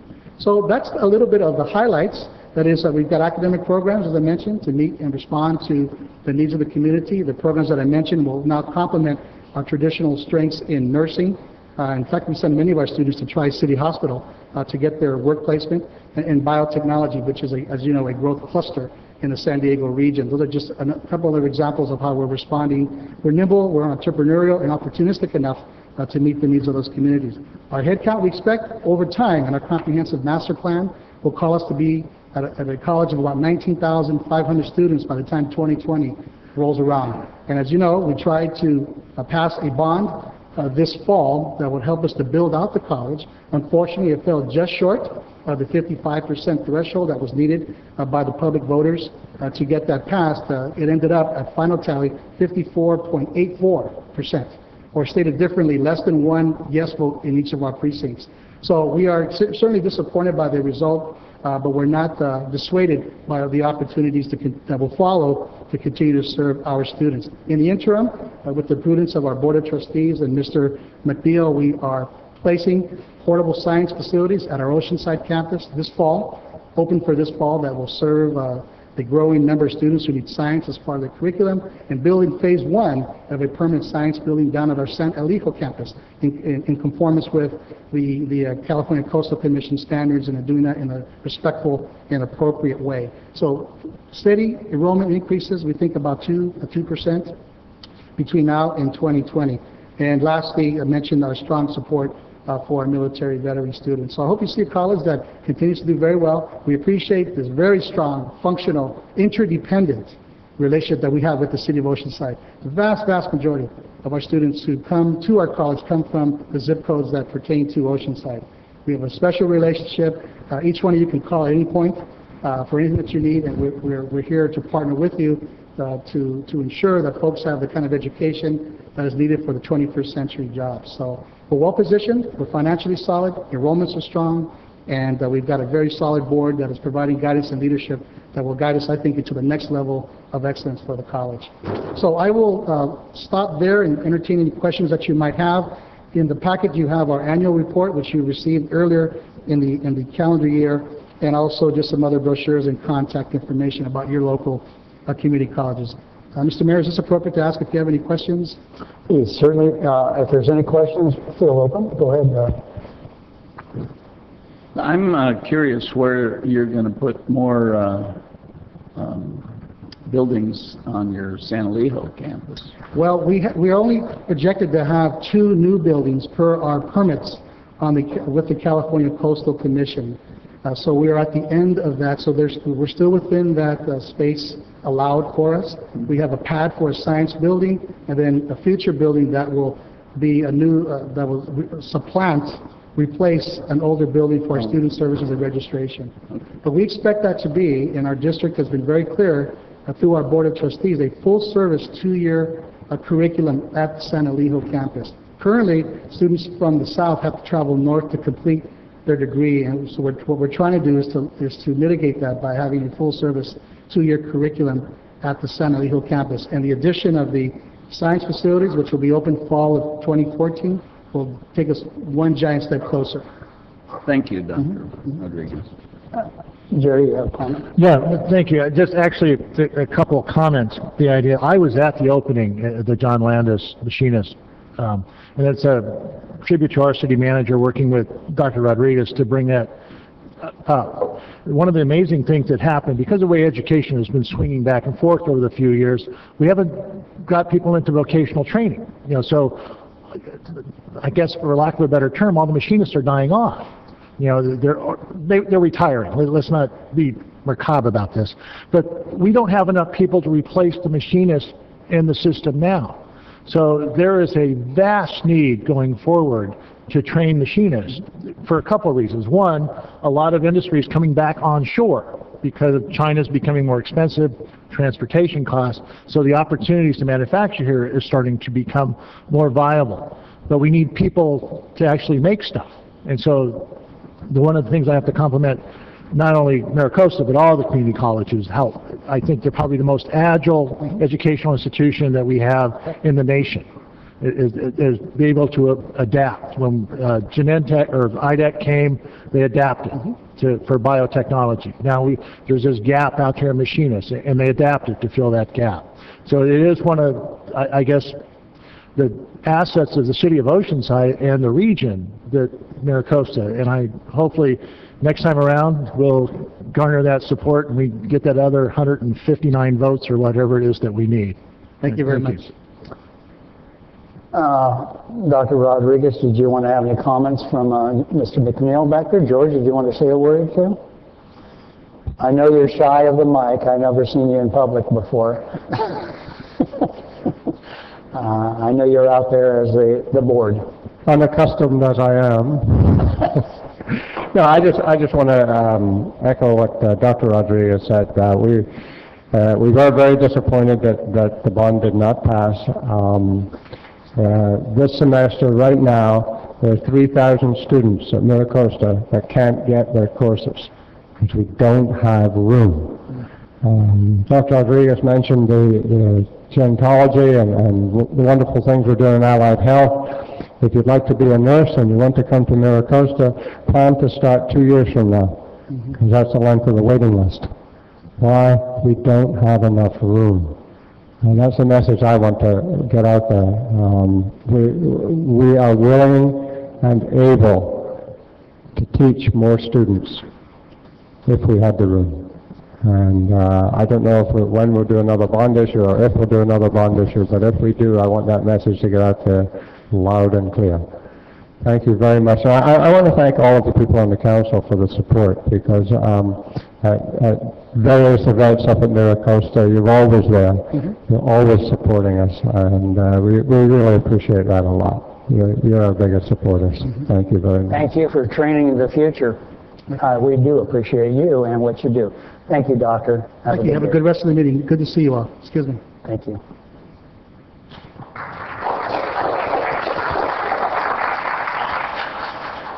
Mr. Clerk, let's try 28. We have 3 speakers wishing to speak on items off of the agenda. First, we have Kathy Christie. Second, we have Shelley Carone. And third, we have David Neidiger. You may come to the podium and speak for 3 minutes each.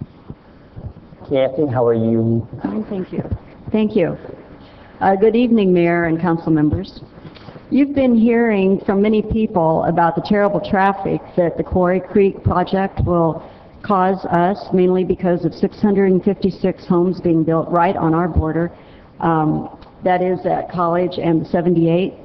And this presentation will show some photos of this valley, and also it will show you some messages from just a few of the thousands of people that would really like to see this area preserved.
Thank you very much. Very beautiful thing.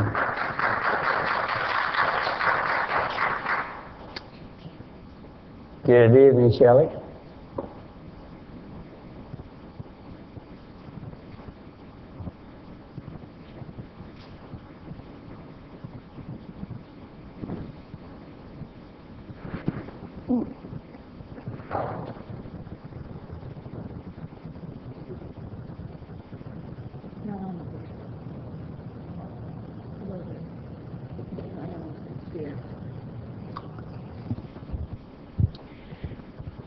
Too far back.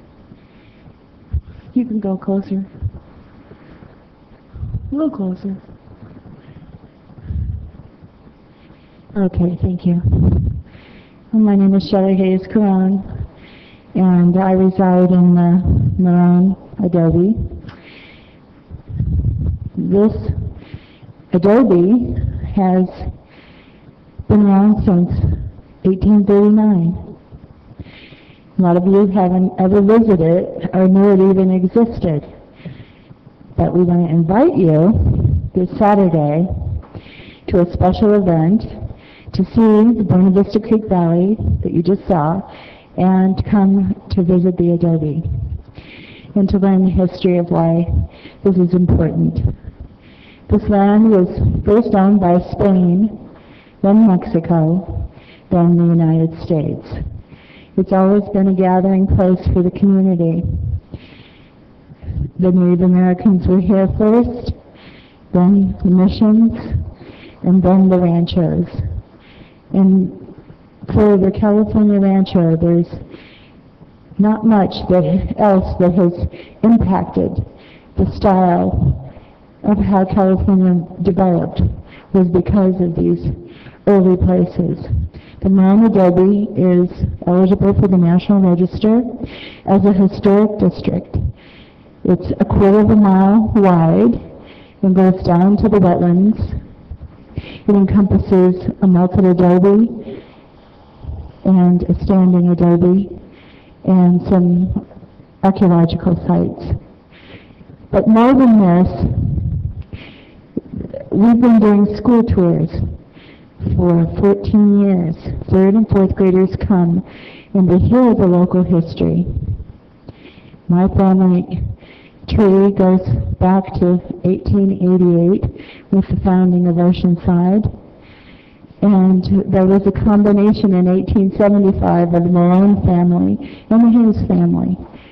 So we'd like to share with you again to come to the Adobe this Saturday, March 13th, 10 a.m. to 11. You can get there by taking 78 to College Boulevard, turn right, and turn right again onto Haymar as if you were going to go to Massey Nissan. Keep going due west to the dead end and you're there. So please come and join us and see why this place is so special. Thank you. Thank you, Shelley.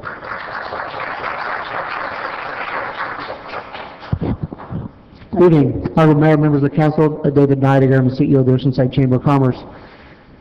The Oceanside Chamber of Commerce has sort of taken on the role of helping the city of Oceanside celebrate our 125th birthday. We've had committee meetings now going back to, actually we started in early last year, so we've been at it for quite a while. One of the things that we're doing now is a banner program. There's lots of sites here in the city for banners, and I wanted to share with you a banner that we have designed, and pretty proud of it. It's really cool. We're going to be putting these up around town.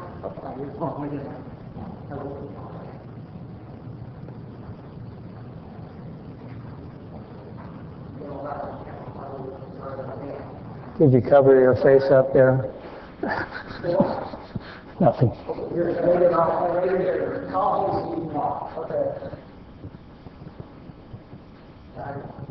We have about 15 or so people prepared to go forward with this. Our hope is to put them up all over town. It's time for us to really kick it up a notch and welcome folks to Oceanside with our 125th celebration. So that's what I had for you guys today, and we appreciate it. So we're looking forward to this program. Thank you. Thank you, David. Nice banner. You gonna auction off those banners later?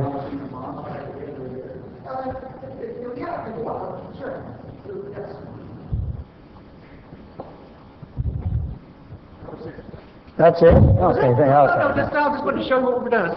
Mr. Clerk, your convenience 29, please. Before entering into 29, I want to make mention to the council that item number 32 has been pulled by Councilwoman Sanchez for a later time. 32 has been pulled, okay. Thank you. Item number 29 is adoption of resolutions to adjust construction and development review fees for building, planning, and engineering, and institution of a second tier, inclusionary housing in lieu fee for dwelling units achieved above the city's residential base density allowances. Thank you very much. As the mayor, I'll open this public hearing. Request disclosures from council members. Just staff, thank you. Staff, building industry. Staff. Staff, the BIA, previous communications, not anything new. Actually, staff, BIA, public, small lot developers. So. Thank you. Mr. Clerk, any correspondence or petitions? None. Thank you, Rick. Then we're out to George. George, how are you doing? I'm well, thank you, Mayor.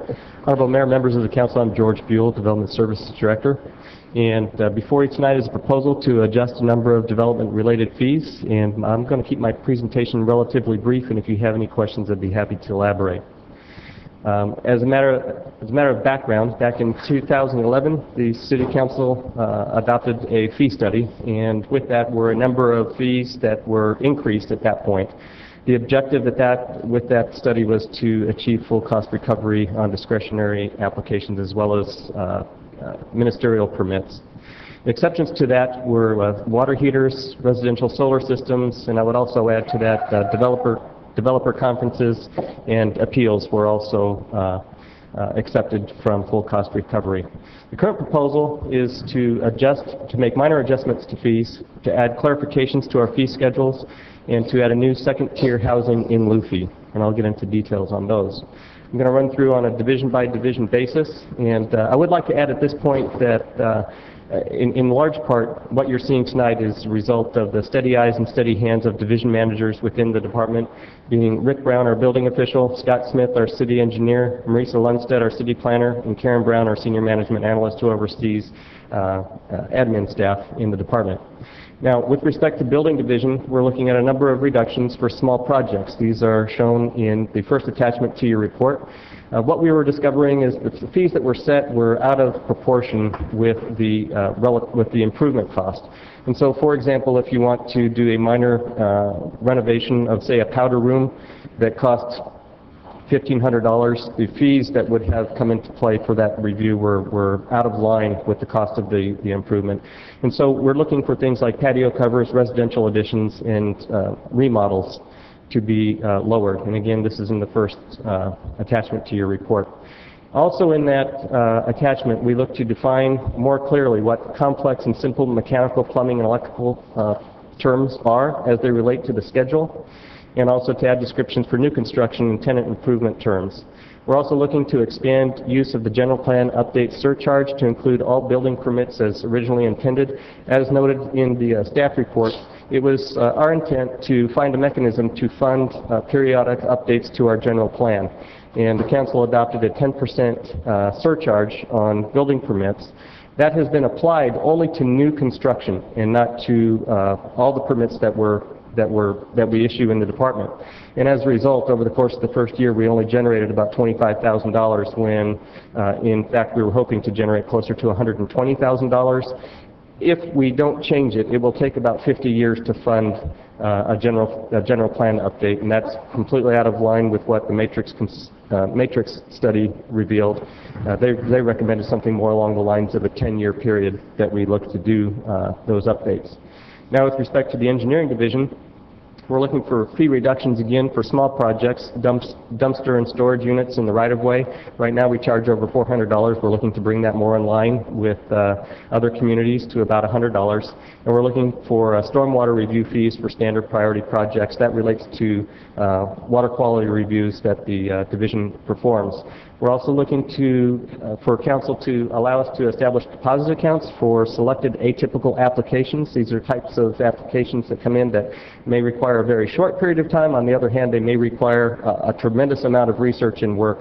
And in essence, the developer would then be compensating the city on a time and materials basis. We'd also be looking to establish a new fee for any type of review that's required in the discretionary review process that requires more than 2 rounds of review. The reason that we do that is that 2 rounds of review were factored into the fees that the council adopted in 2011. Anything beyond that was not factored in. And this would be consistent with what we have identified with the Planning Division as well. With respect to the Planning Division, we look for expanded use of deposit accounts where we have a developer that wants to that looks for approval for a project that requires, for conversation's sake, say a general plan amendment, a zoning amendment, a development plan, a conditional use permit, or even a more simple application where it's just a development plan, a conditional use permit, or a couple of conditional use permits. The fees, especially for the smaller developer, could easily be well over $20,000, which would be probably beyond the cost that the cost to provide that service. And so we'd be looking to expand again the use of those deposit accounts. Also, our telecommunication projects, it was our intent that all those would be paid on deposit basis. We're just adding that clarification and looking for council to endorse that as well. Back in January, and finally, is the second-tier inclusionary housing fee. Council gave direction to staff to do this back in January. The specific dollar amount, $12,250, was identified at that time. Before you tonight is a resolution that would establish this as directed by council. With that, staff's recommendation is that council adopt resolutions to adjust construction and development review fees for building, planning, and engineering, and institute a second-tier inclusionary housing in lieu fee for dwelling units achieved above the city's residential base density allowances. That concludes my presentation. Be happy to answer any questions. Thank you, George. Have a seat, sidebar, please. Councilmember Feller, please. Are we going to have public first? Oh, I'm sorry. I apologize. Thank you very much. Please, public, I'm sorry. At this time, if anyone wishing to speak on this item may come forward, you can address the council for 3 minutes.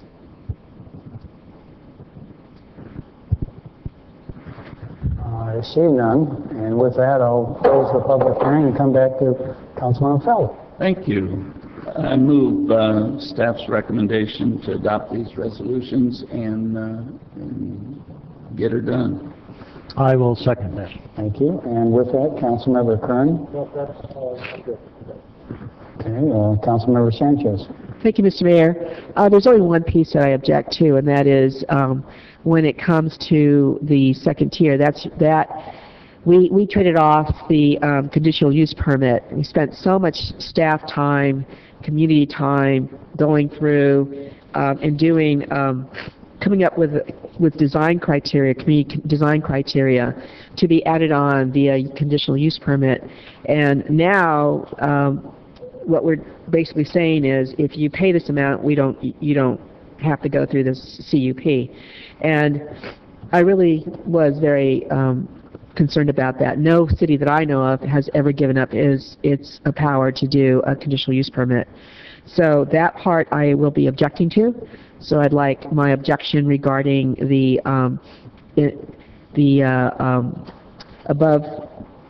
above base density, the elimination of the CUP. I want to voice my objection to that. Thank you. Thank you very much. I have no other lights on. I have to agree with Councilmember Sanchez. We, in the last meeting, discussed this particular issue. I'm sure it'll pass anyhow, but we could bifurcate and vote separately, but I think just like in our objection to it is probably the best way to do it.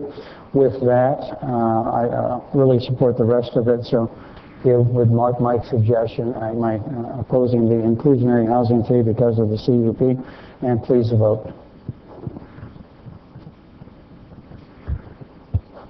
Wait for Councilmember Foley and Sanchez to vote. So it would be...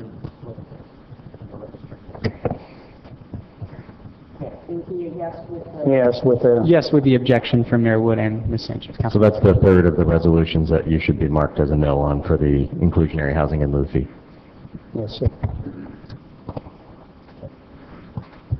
Motion approved with 5-0 with the objections noted. Thank you, Mr. Clerk. I appreciate that. When you get a moment, item number 30, please. Item number 30 is adoption of a resolution approving the 2013 through 2014 annual Public Housing Agency Plan and authorizing the CDC chairperson to submit the plan to the U.S. Department of Housing and Urban Development with the inclusion of charges made to the PHA plan as a result of public comments and execute all related documents. With that, as the mayor, I'll open the public hearing and request disclosures from council members. Only staff. Staff. Staff. No contact. Staff only. With that, Mr. Clerk, correspondence, petitions. None. Thank you very much. And Angela, good evening. Good evening, Honorable Chairman and Commissioners. The item before you tonight is the annual Public Housing Agency Plan. The Neighborhood Services administers the federally funded Section 8 Housing Choice Voucher Program, a rental assistance program, which provides subsidies to about 1,600 families, low-income households in Oceanside.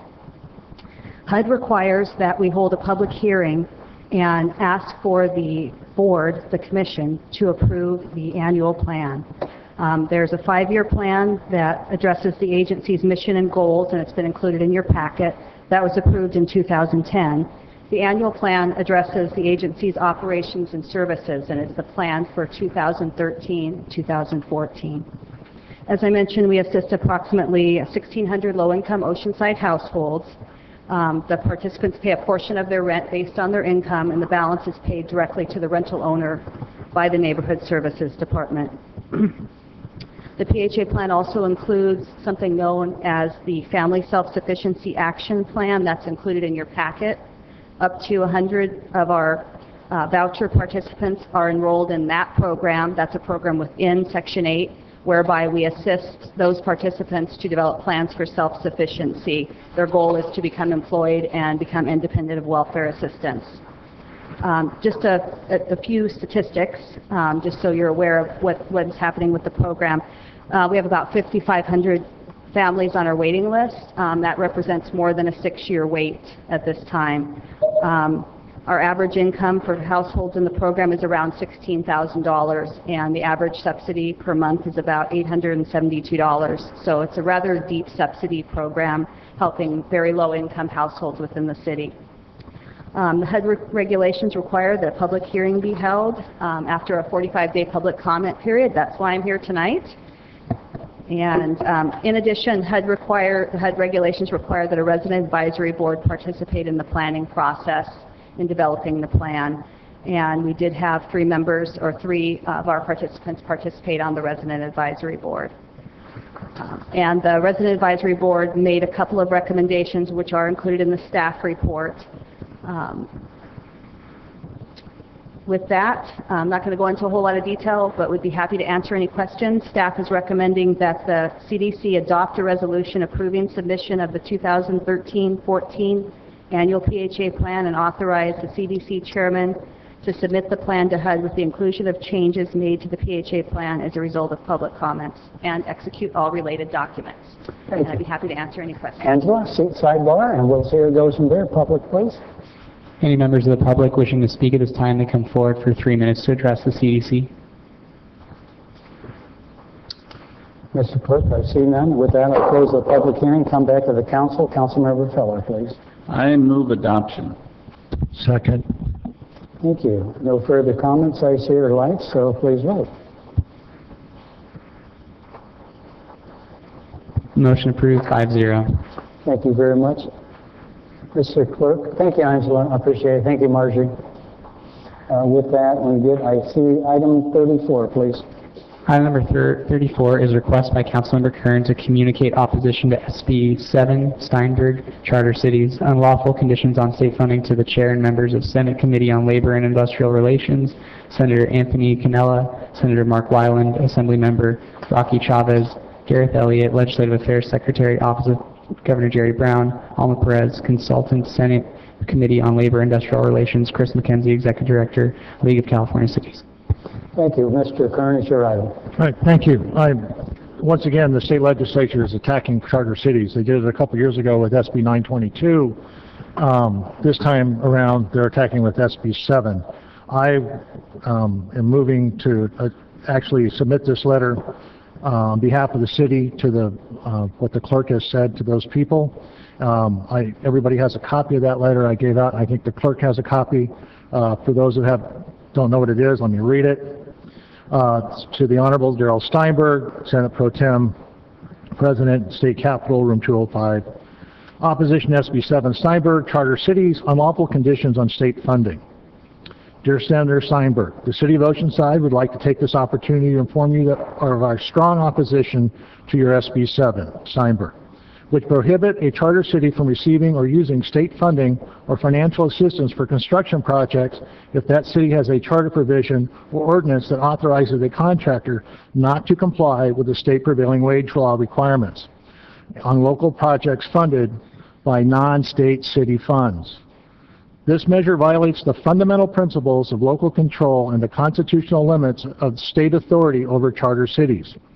As recently held in the court in the Vista decision, this measure conflicts with Vista by attempting, via legislation, to leverage a different outcome than the court's ruling by withholding vital state construction funds derived from all the state taxpayers from charter cities that fail to adopt the prevailing wage requirements for projects built with local funds.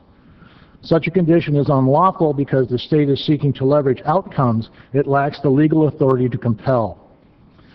The City of Oceanside has a charter that was overwhelmingly approved by the local voters.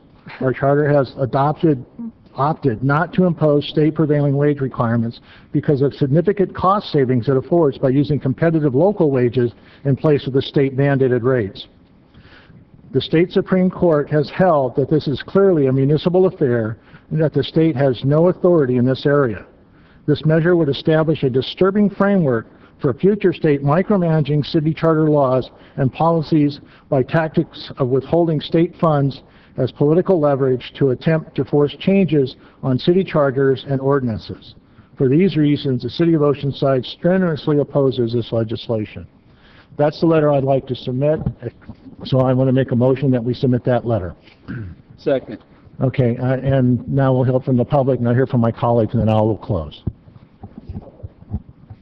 Yes, we have 4 speakers for this item. First, he may come forward is Jimmy Knott. Second, Charles McVeigh. Third, Linda Walshaw. And last, Enrique Reina. Mayor, council members, Jimmy Knott, 127 Sherry Lane. First off, I want to let everybody know what this actual bill says. As you can see there, it's just eliminating 3 lines from the labor code. And if you haven't done so, I've read the bill analysis. You can easily go online and get it. I'll take a few quotes from this. According to the official bill analysis, in 1891, in response to abuses, one of the most conservative states in our union passed legislation establishing the prevailing wage, Kansas, closely followed by 7 more conservative states.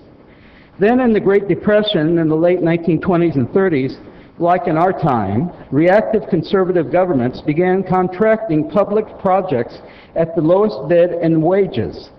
This affected reduced local wages and disrupted local economies, extending the Great Depression's economic woes and enhancing poverty. In response, California adopted the prevailing wage in 1931 to prevent governments from using, quote, the purchasing power to undermine local wages of its citizens.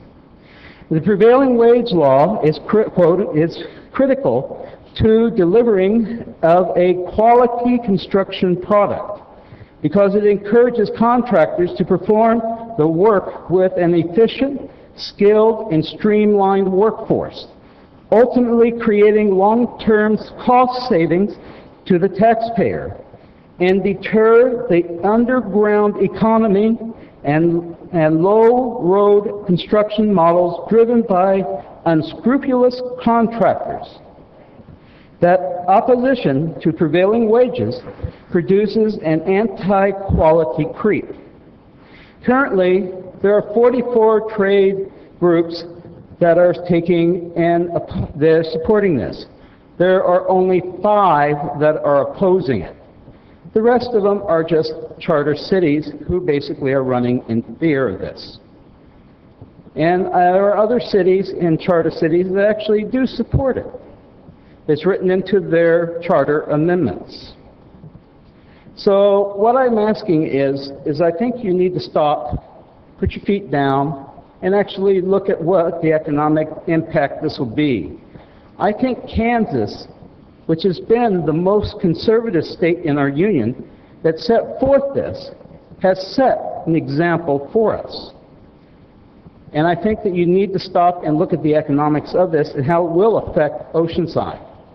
Thank you.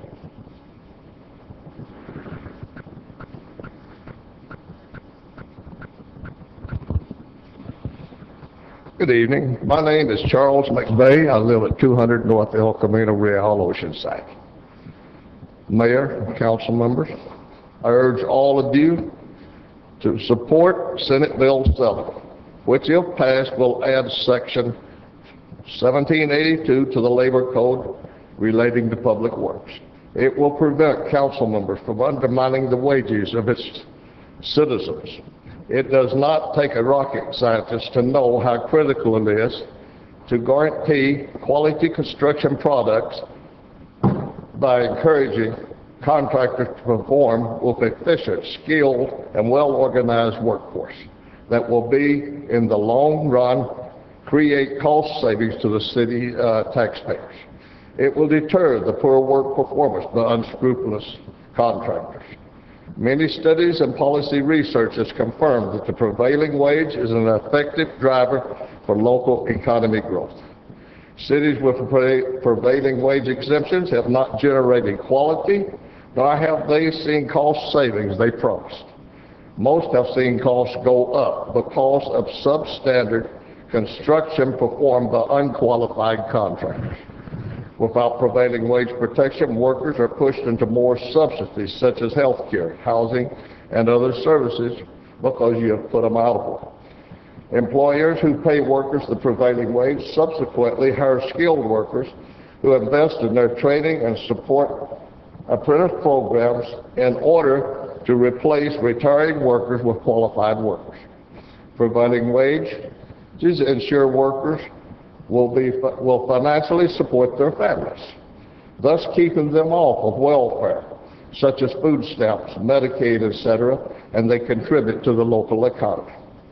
Councilman Kern, Fellow, and Pauline, you have proven, a little bit back up, that the money you supposedly save will not benefit Oceanside in that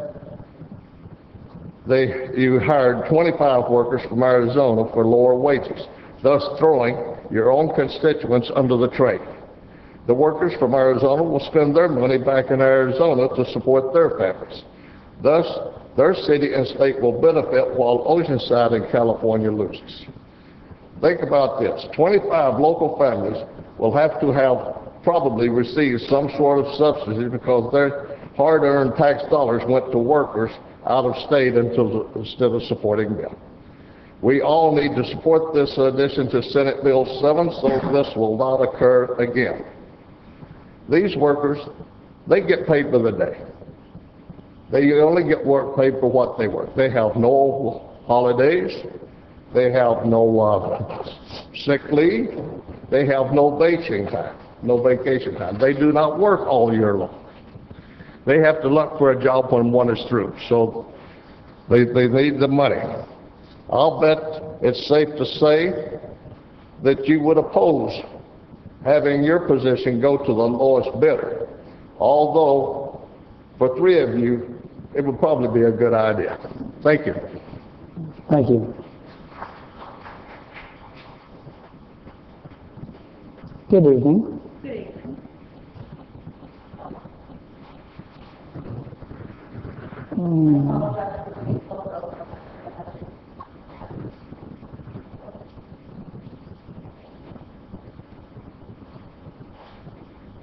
Good evening, Mayor, Council. Hold that mic down, please. Sorry. Linda Walshaw, 151 Robbie Lane, Oceanside. As Vice President of Action, I'm here to speak not only for myself, but on behalf of the voters in the 42 Oceanside neighborhoods who contact our organization with their concerns about the mockery this council majority is making of this city.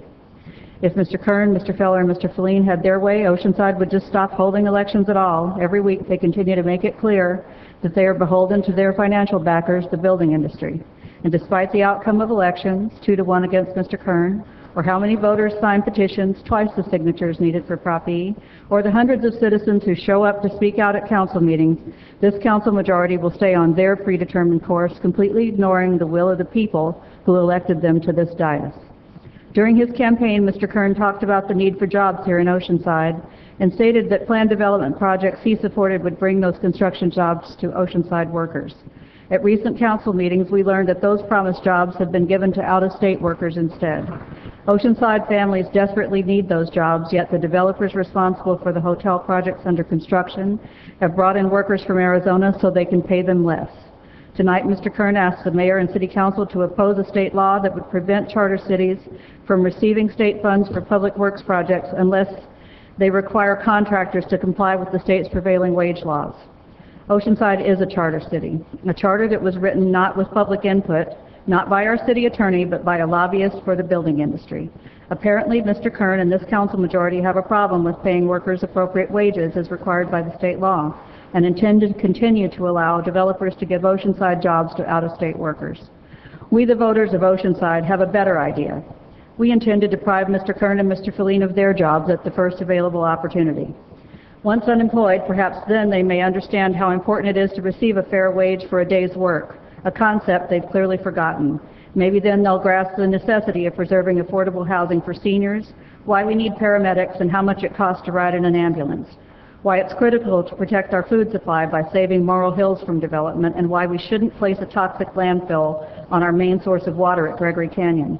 Of course, if being unemployed doesn't reconnect them with average Oceanside citizens, maybe they'll finally get it when they realize they probably should have waited until after the 2014 elections before closing soup kitchens downtown. Better hold off on outsourcing any other city services, guys. You're going to need our library's computers to look for new jobs.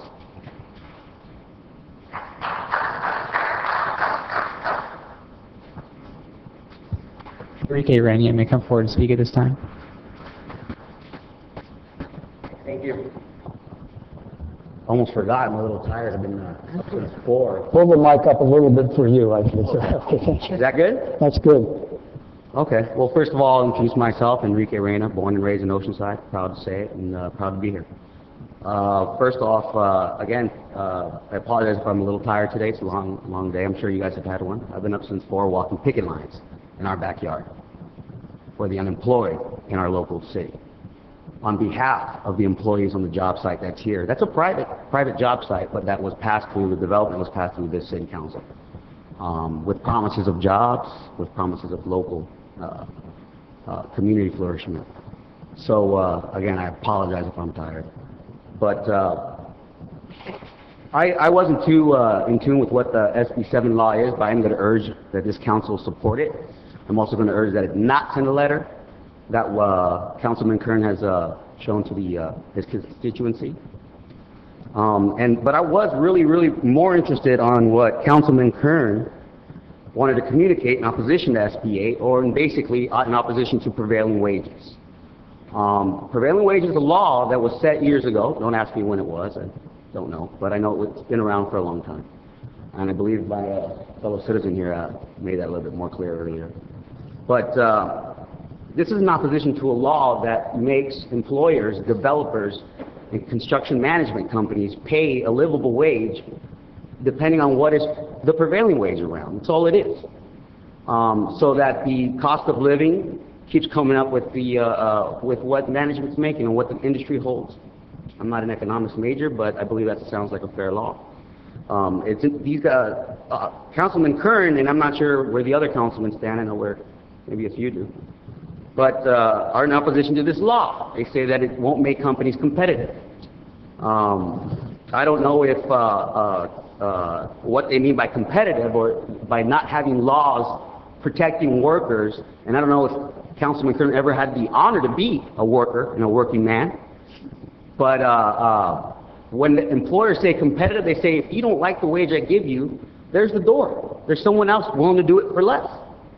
And it's a fight to the bottom is what it turns into, especially when the labor pool is how it is now and the economy is how it is now. Jobs, jobs, jobs. That's what's important right now. You campaign on it, and then you dilly around it.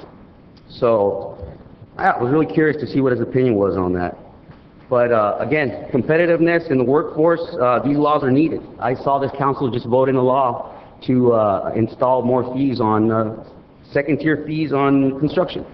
If that law was not there, do you think those construction managers would pay those extra fees? No. Now, what we need is a law for the community to do the same. So I support SB 7. Do not send the letter. Thanks for your time. I'll see you on the picket line in 1 minute. No more public at this time. Thank you. We'll go to the council. Councilmember Sanchez, please. Thank you, Mr. Mayor. Well, first of all, this letter, first of all, let's just take the charter. It's a farce. It was written by the BIA. It was barely passed. It was passed by less than 20% of our voters. And it's been used, it did not go through a public process. It didn't even go through our city attorney's office. It was introduced and passed with Councilmember Chavez voting on it and then leaving the dais. And so this is what we have. This is his legacy. This is Councilmember Feller's legacy. This very, very horrible charter that is not our Constitution by any stretch of the imagination. It's like 4 pages long. What it says is that there was an attempt to ban project labor agreements, which, by the way, we've never had in Oceanside, City of Oceanside, and to ban prevailing wage. That's it. Everything else was, oh, and by the way, we maintain, we keep the rest of the powers. We'll go ahead and say we're a general law city or have a strong city manager form of government, but we retain all the other powers for municipal affairs. That's it. What it's been used and abused, and it's been this trio, it's been used and abused by this trio to strip our very popular mayor, who won by a majority of a super majority of the vote as mayor.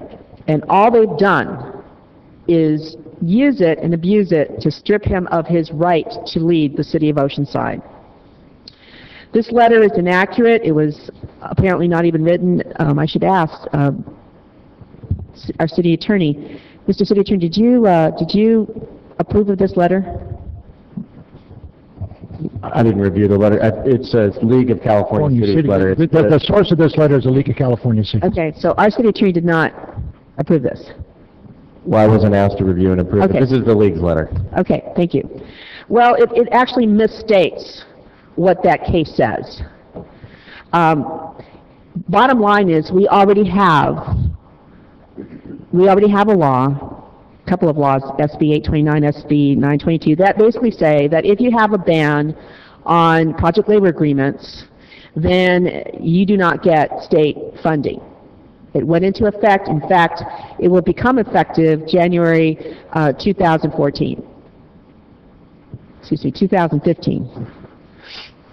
And so now what we have is something very similar, which is, we have this absolute ban on, in our charter of being able to provide prevailing wage. We have an absolute ban. We can't even think about that at all. We can't even consider it anywhere.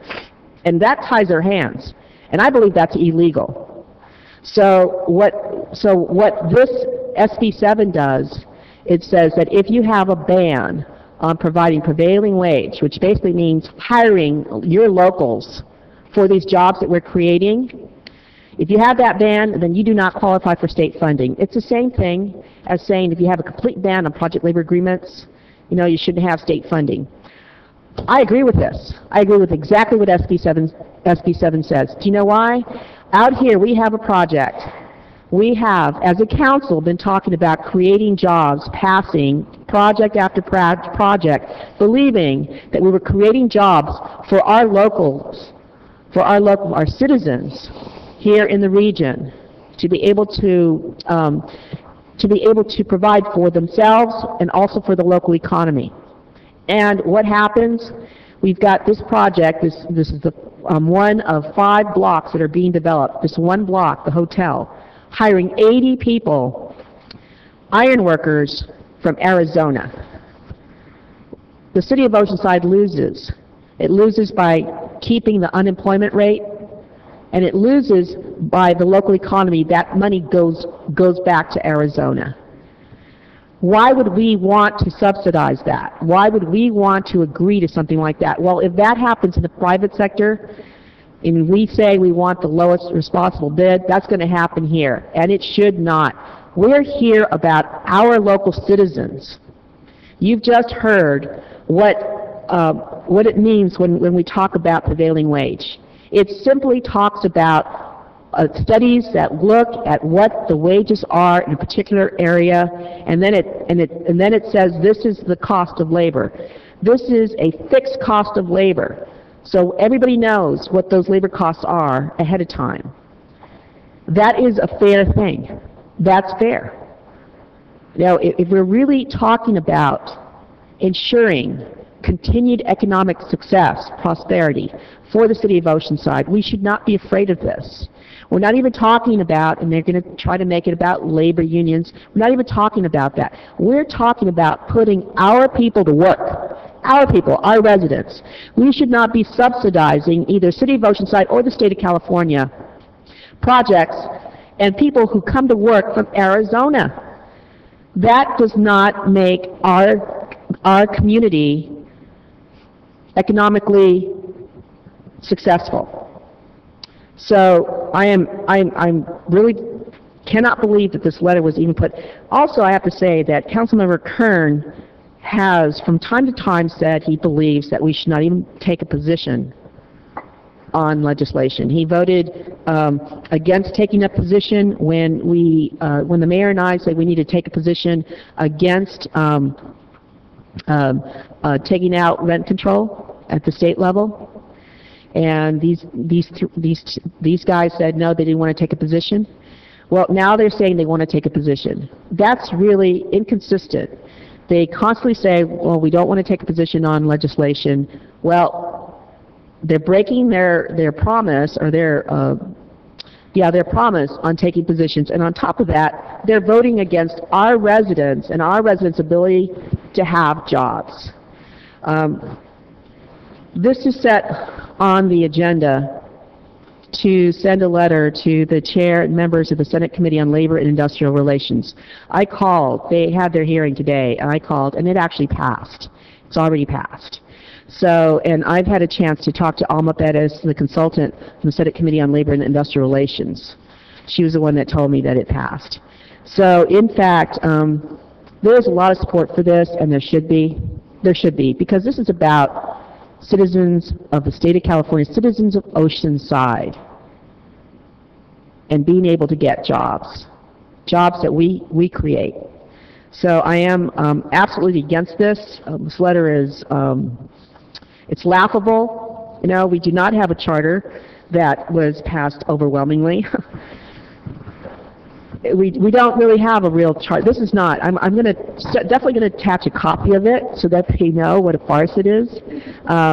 When I send my own letter about, you know, what charter, the overwhelming cities in California, incorporated cities, are general law cities. They are not charter cities.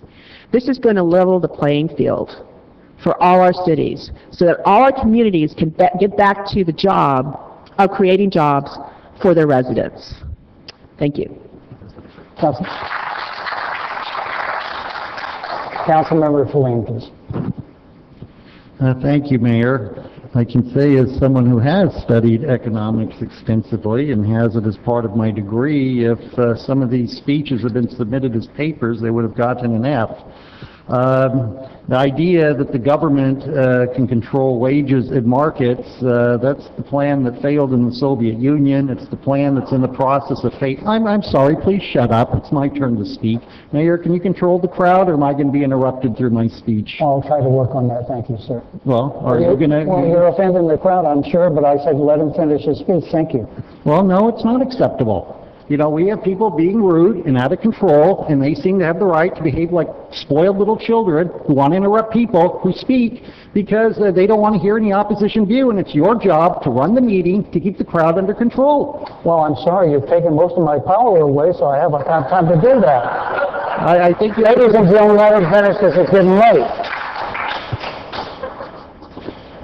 Okay, now as I was saying, as someone who has studied economics, and and it's obvious from the prior speeches that we heard that the speakers have not studied economics or free markets, that if the government wasn't controlling wages, every single person would be working at the minimum wage. And obviously they do not. And the reason they do not is because supply and demand works for wages and creates a market just like any other market.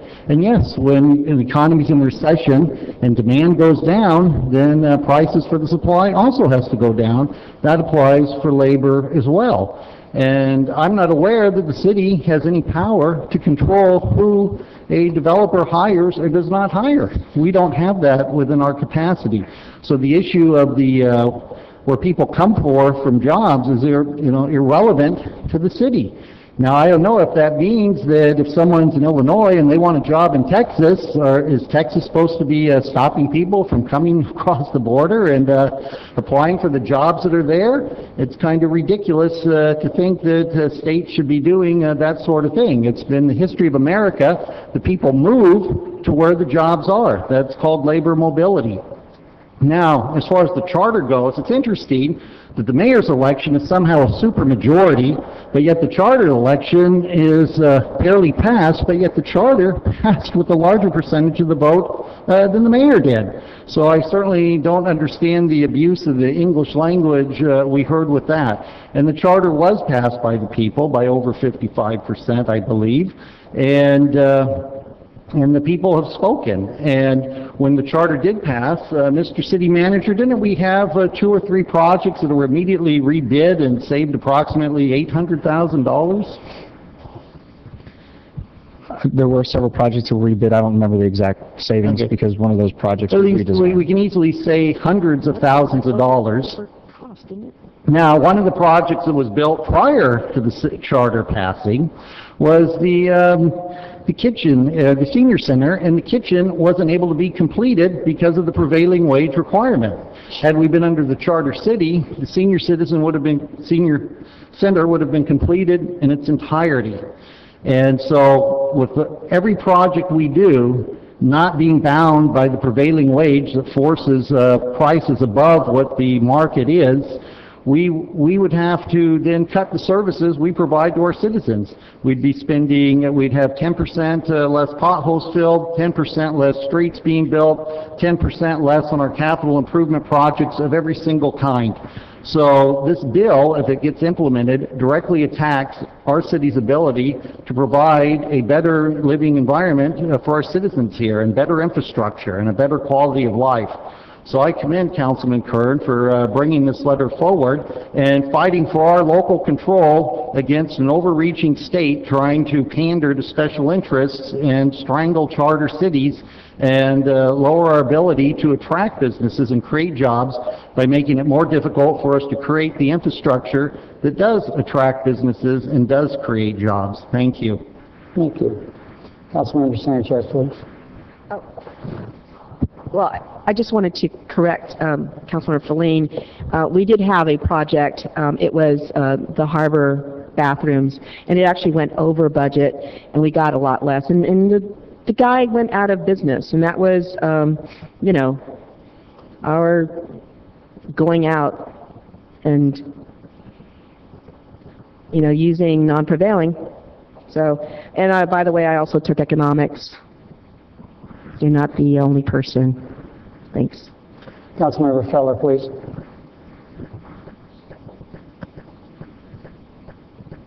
I wholeheartedly support this, even if SB 7 passes and we're burdened with another state mandate. It affects absolutely nothing with the projects that have been talked about on private land. We anticipated those jobs coming to Oceanside because of the business that they are creating. Yes, it'd be great if we had 80 iron workers in the city of Oceanside, but I don't think we have that many.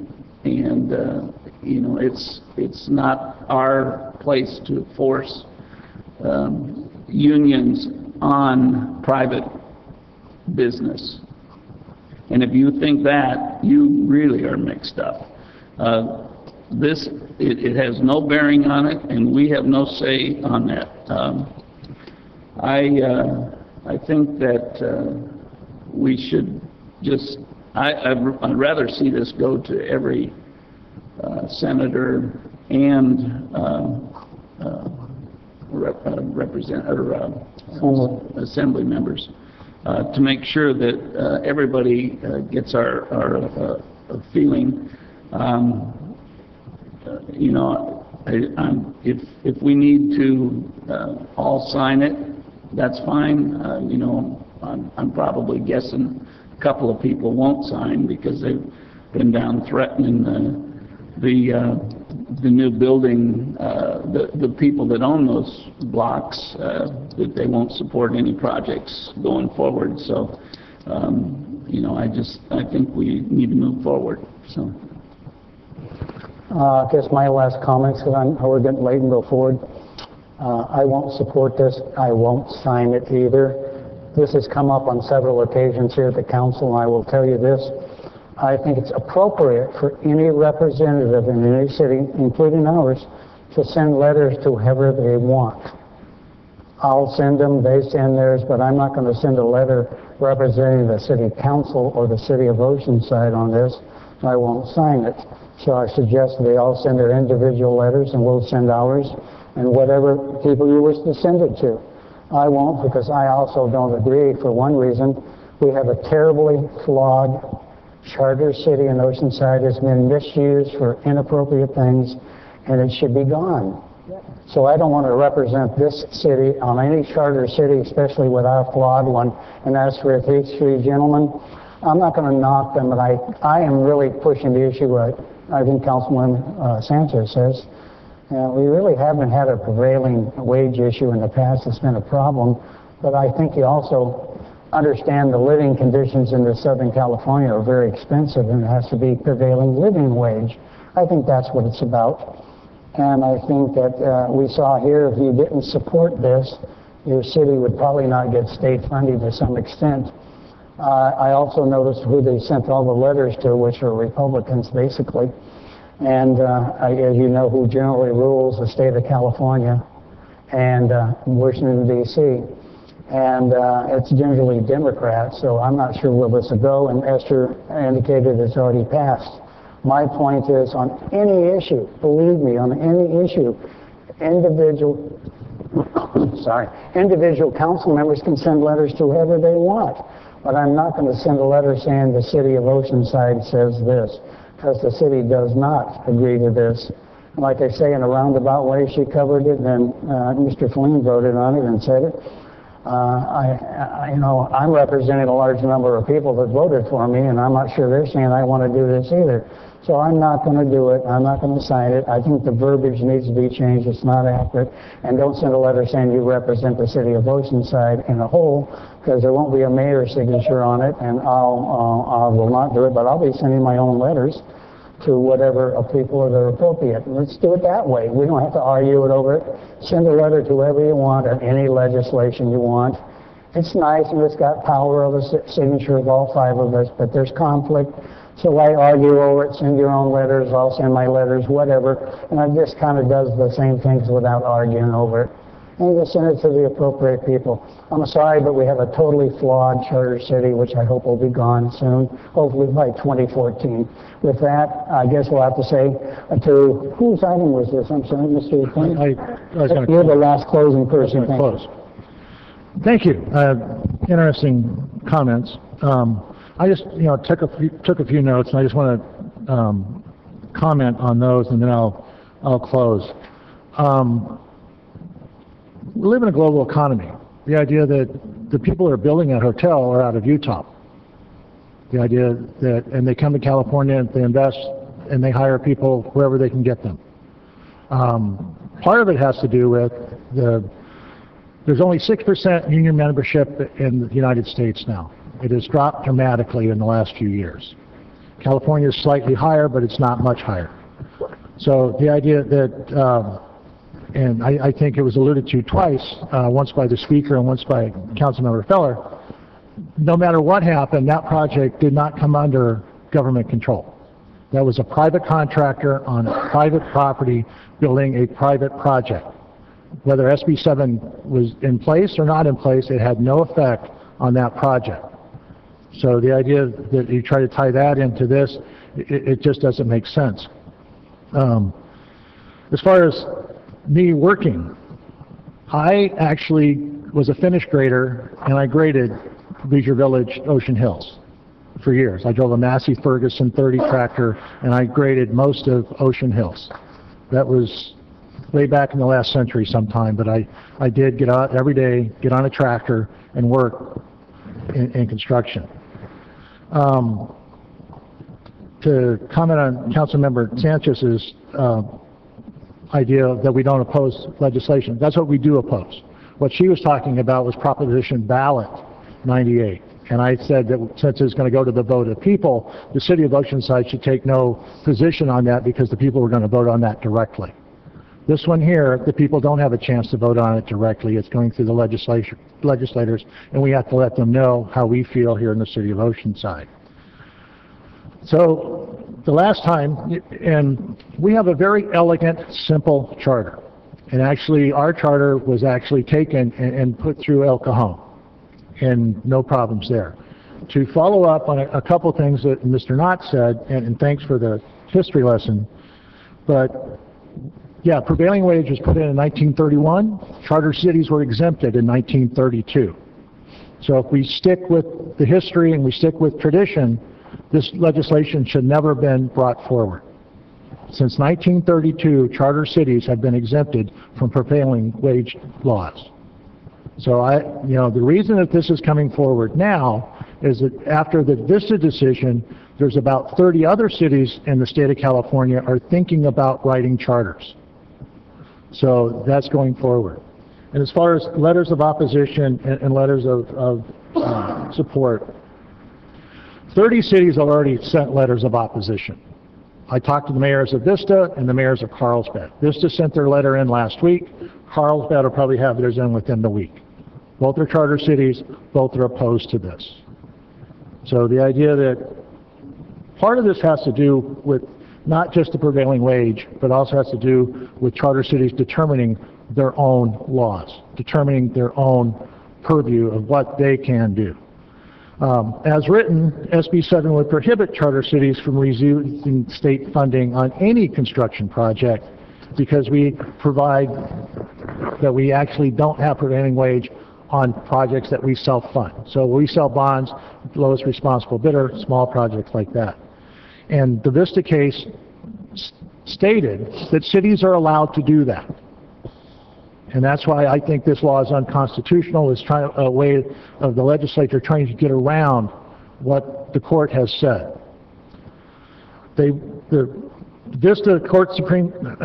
California Supreme Court firmly and rightly upheld the right of charter cities to determine whether they should pay prevailing wages when contracting for public work projects paid with local funds.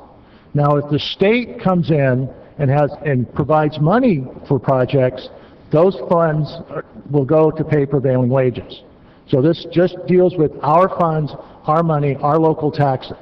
If it's state wages, if it's a state-funded project, either loans or grants, it's a prevailing wage job. So this is just strictly about local control of their wages. So, and here's the thing that really kind of gets me. SB 7 is based on a constitutionally rejected theory that the state can punish a charter city for exercising its independent right. In short, this theory says we admit charter city has the right to not pay prevailing wage. That right does not go away. The court has upheld that right. But they will punish that city if it exercises that right. Right? That theory was rejected in the state Supreme Court in Sonoma case back in 1979. So this will not stand up in court 30 cities have already sent letters of opposition. The letter that I have here was actually a letter that's generated by the League of California Cities, who has gone on record in opposition. So that's where this verbiage came from for this letter, was the League of California Cities. So, like I said, 30 cities have already opposed it, the League has opposed it, and so I'm urging us to oppose it. So there's not much more I can say about this, but there's 484 incorporated cities in the state of California. There's 121 charter cities. Probably if we get this overturned, if SB 7 is stopped, and then probably have to go to the court to stop it, you will probably see another 30 or 40 charter cities within the next 5 or 10 years, just because of this one provision. So I urge my colleagues to support this. I know that there's some philosophical differences here. I don't want to make it personal. I'm not going to attack anybody about anything. This is what I believe in. I think this is the right thing to do, is oppose this legislation, because it's actually, we are sending Sacramento a message that this is what our voters wanted when they voted for the charter. So with that, I think we're done. We can go for the vote. Thank you very much. Please vote.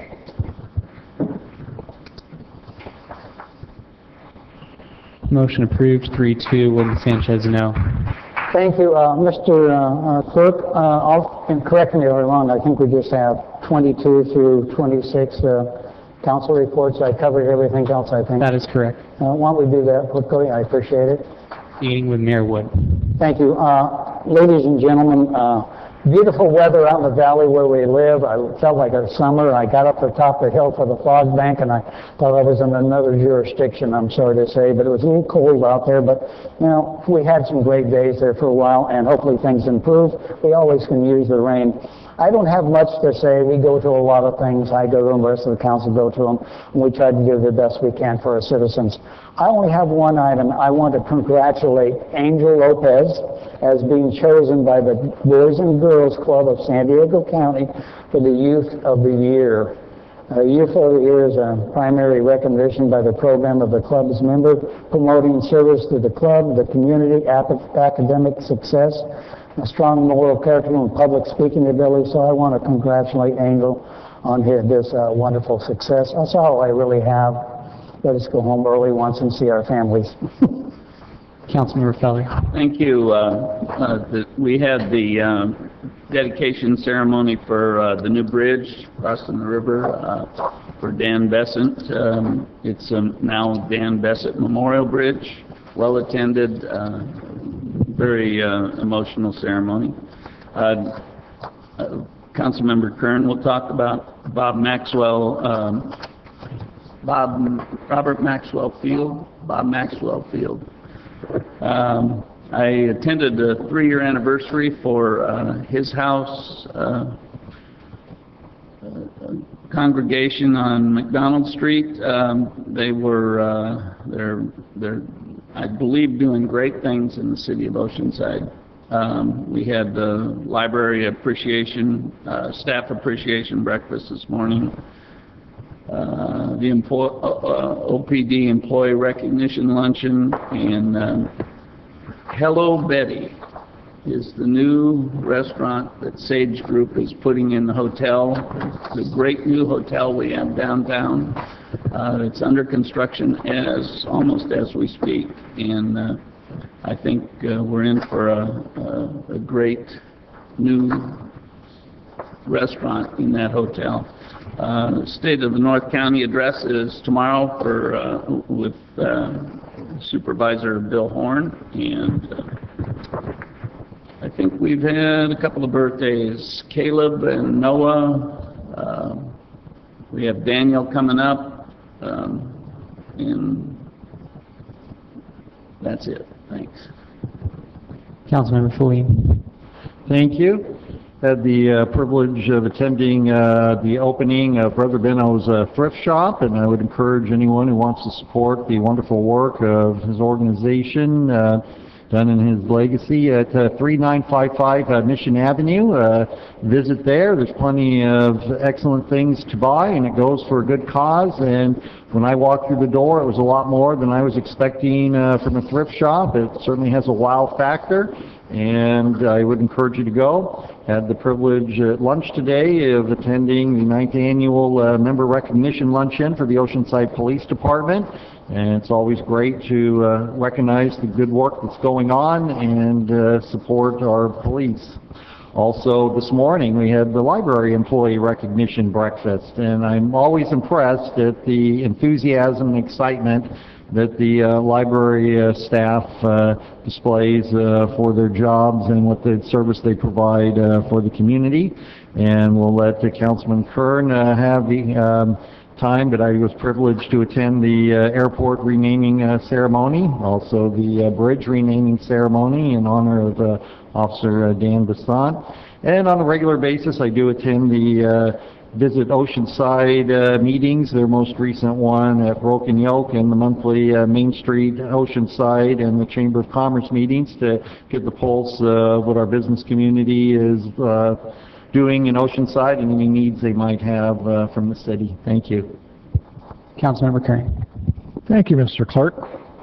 I didn't have a chance to say it when Francisco Rodriguez was here with Maricosta College, but last weekend I had a cameo appearance in Guys and Dolls. So don't worry, I did not have a singing part. So the idea, it was really fun to be on stage with all the thespians out there at Maricosta College. It was quite an exciting time. And a lot of people in the audience didn't know I was doing the walk-on, and a lot of the residents just kept staring at me like, I know that guy. So it was a lot of fun to actually do that. And actually, I was telling a lot of those students, when you get old enough, you actually get to go to dedications twice. I was actually part of the dedication when they first built that theater some 35 years ago. And then they remodeled it, and I got to go to the dedication again. So hopefully I won't, well, maybe I can be around for the third dedication of that theater. As was mentioned before, hopefully as you walked in tonight, you saw the plaque that we did for Bob Maxwell. We had an event there at the airport on Saturday.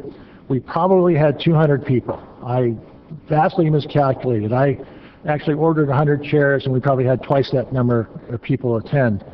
The committee and I would like to thank everybody for attending and the work that they did to make this happen.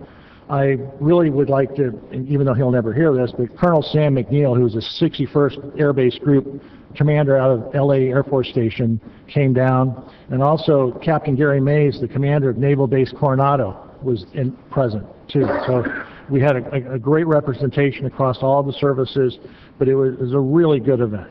So the plaque that you see outside, probably within the next 2 or 3 weeks, we'll attach it to the building. The monument sign you can see as you drive down 76 now.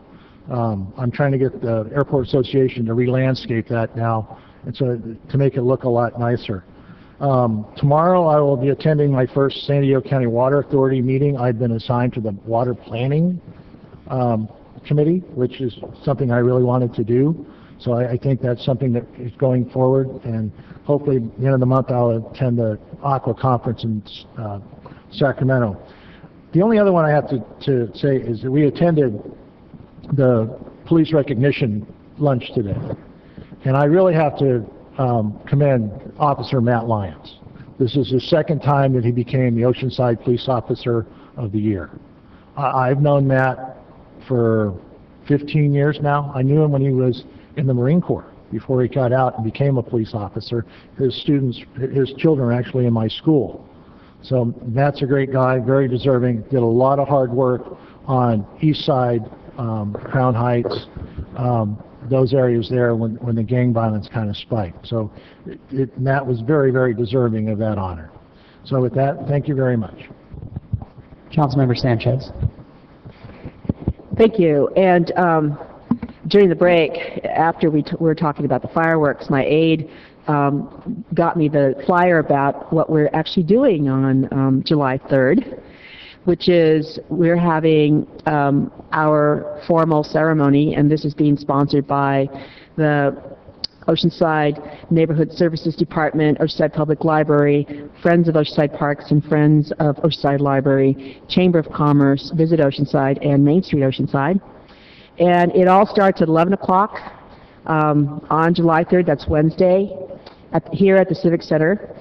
And it's going to be presentation of the colors, proclamations and presentations, entertainment and refreshments.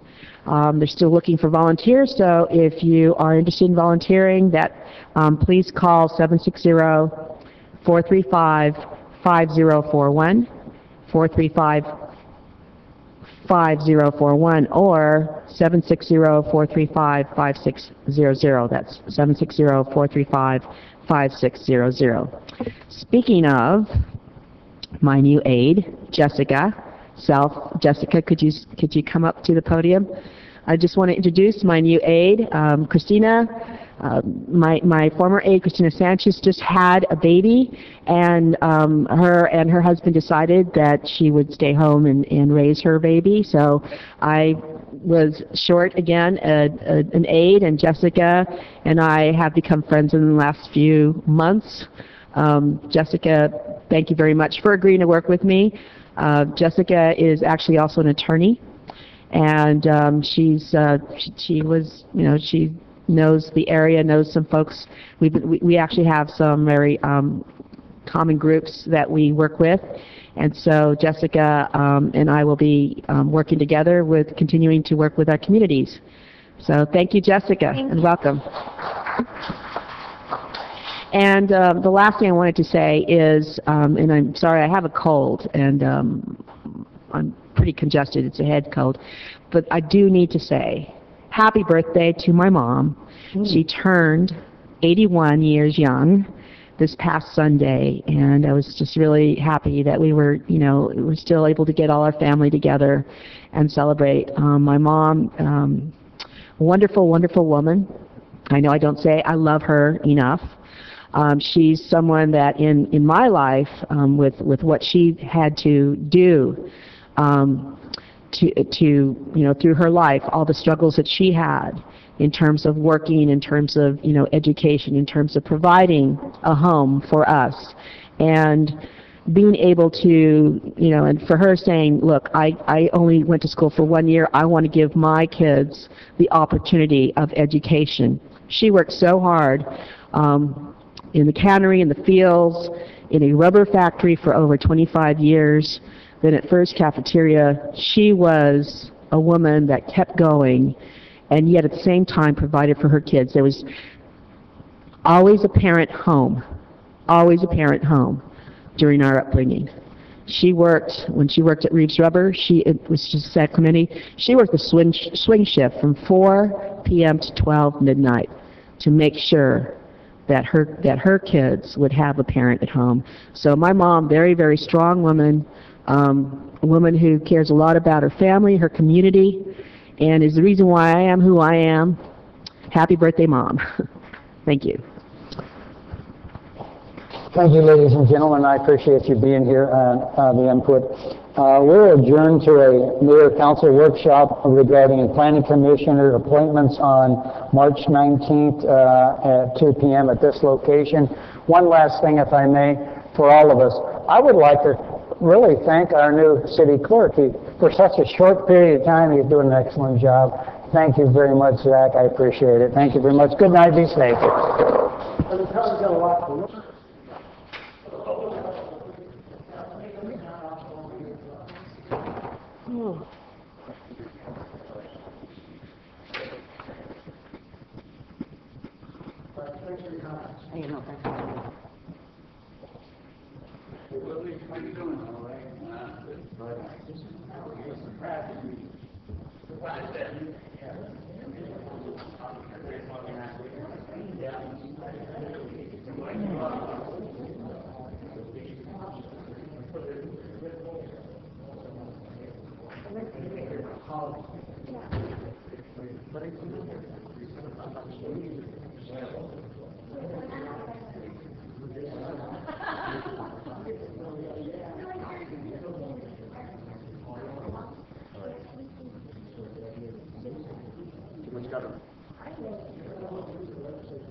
One way or the other.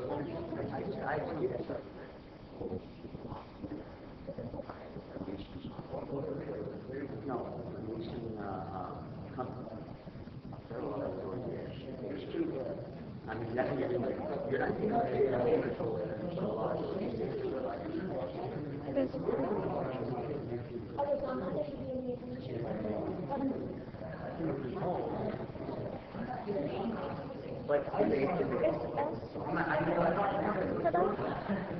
SB 7 say charter cities cannot be considered for any state funding, whether they're paying prevailing wage or not?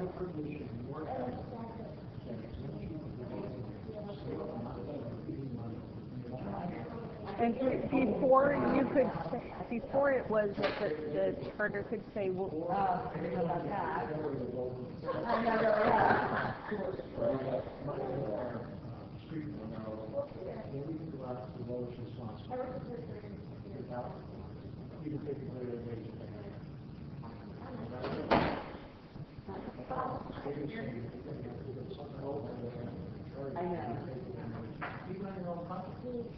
So that's what's...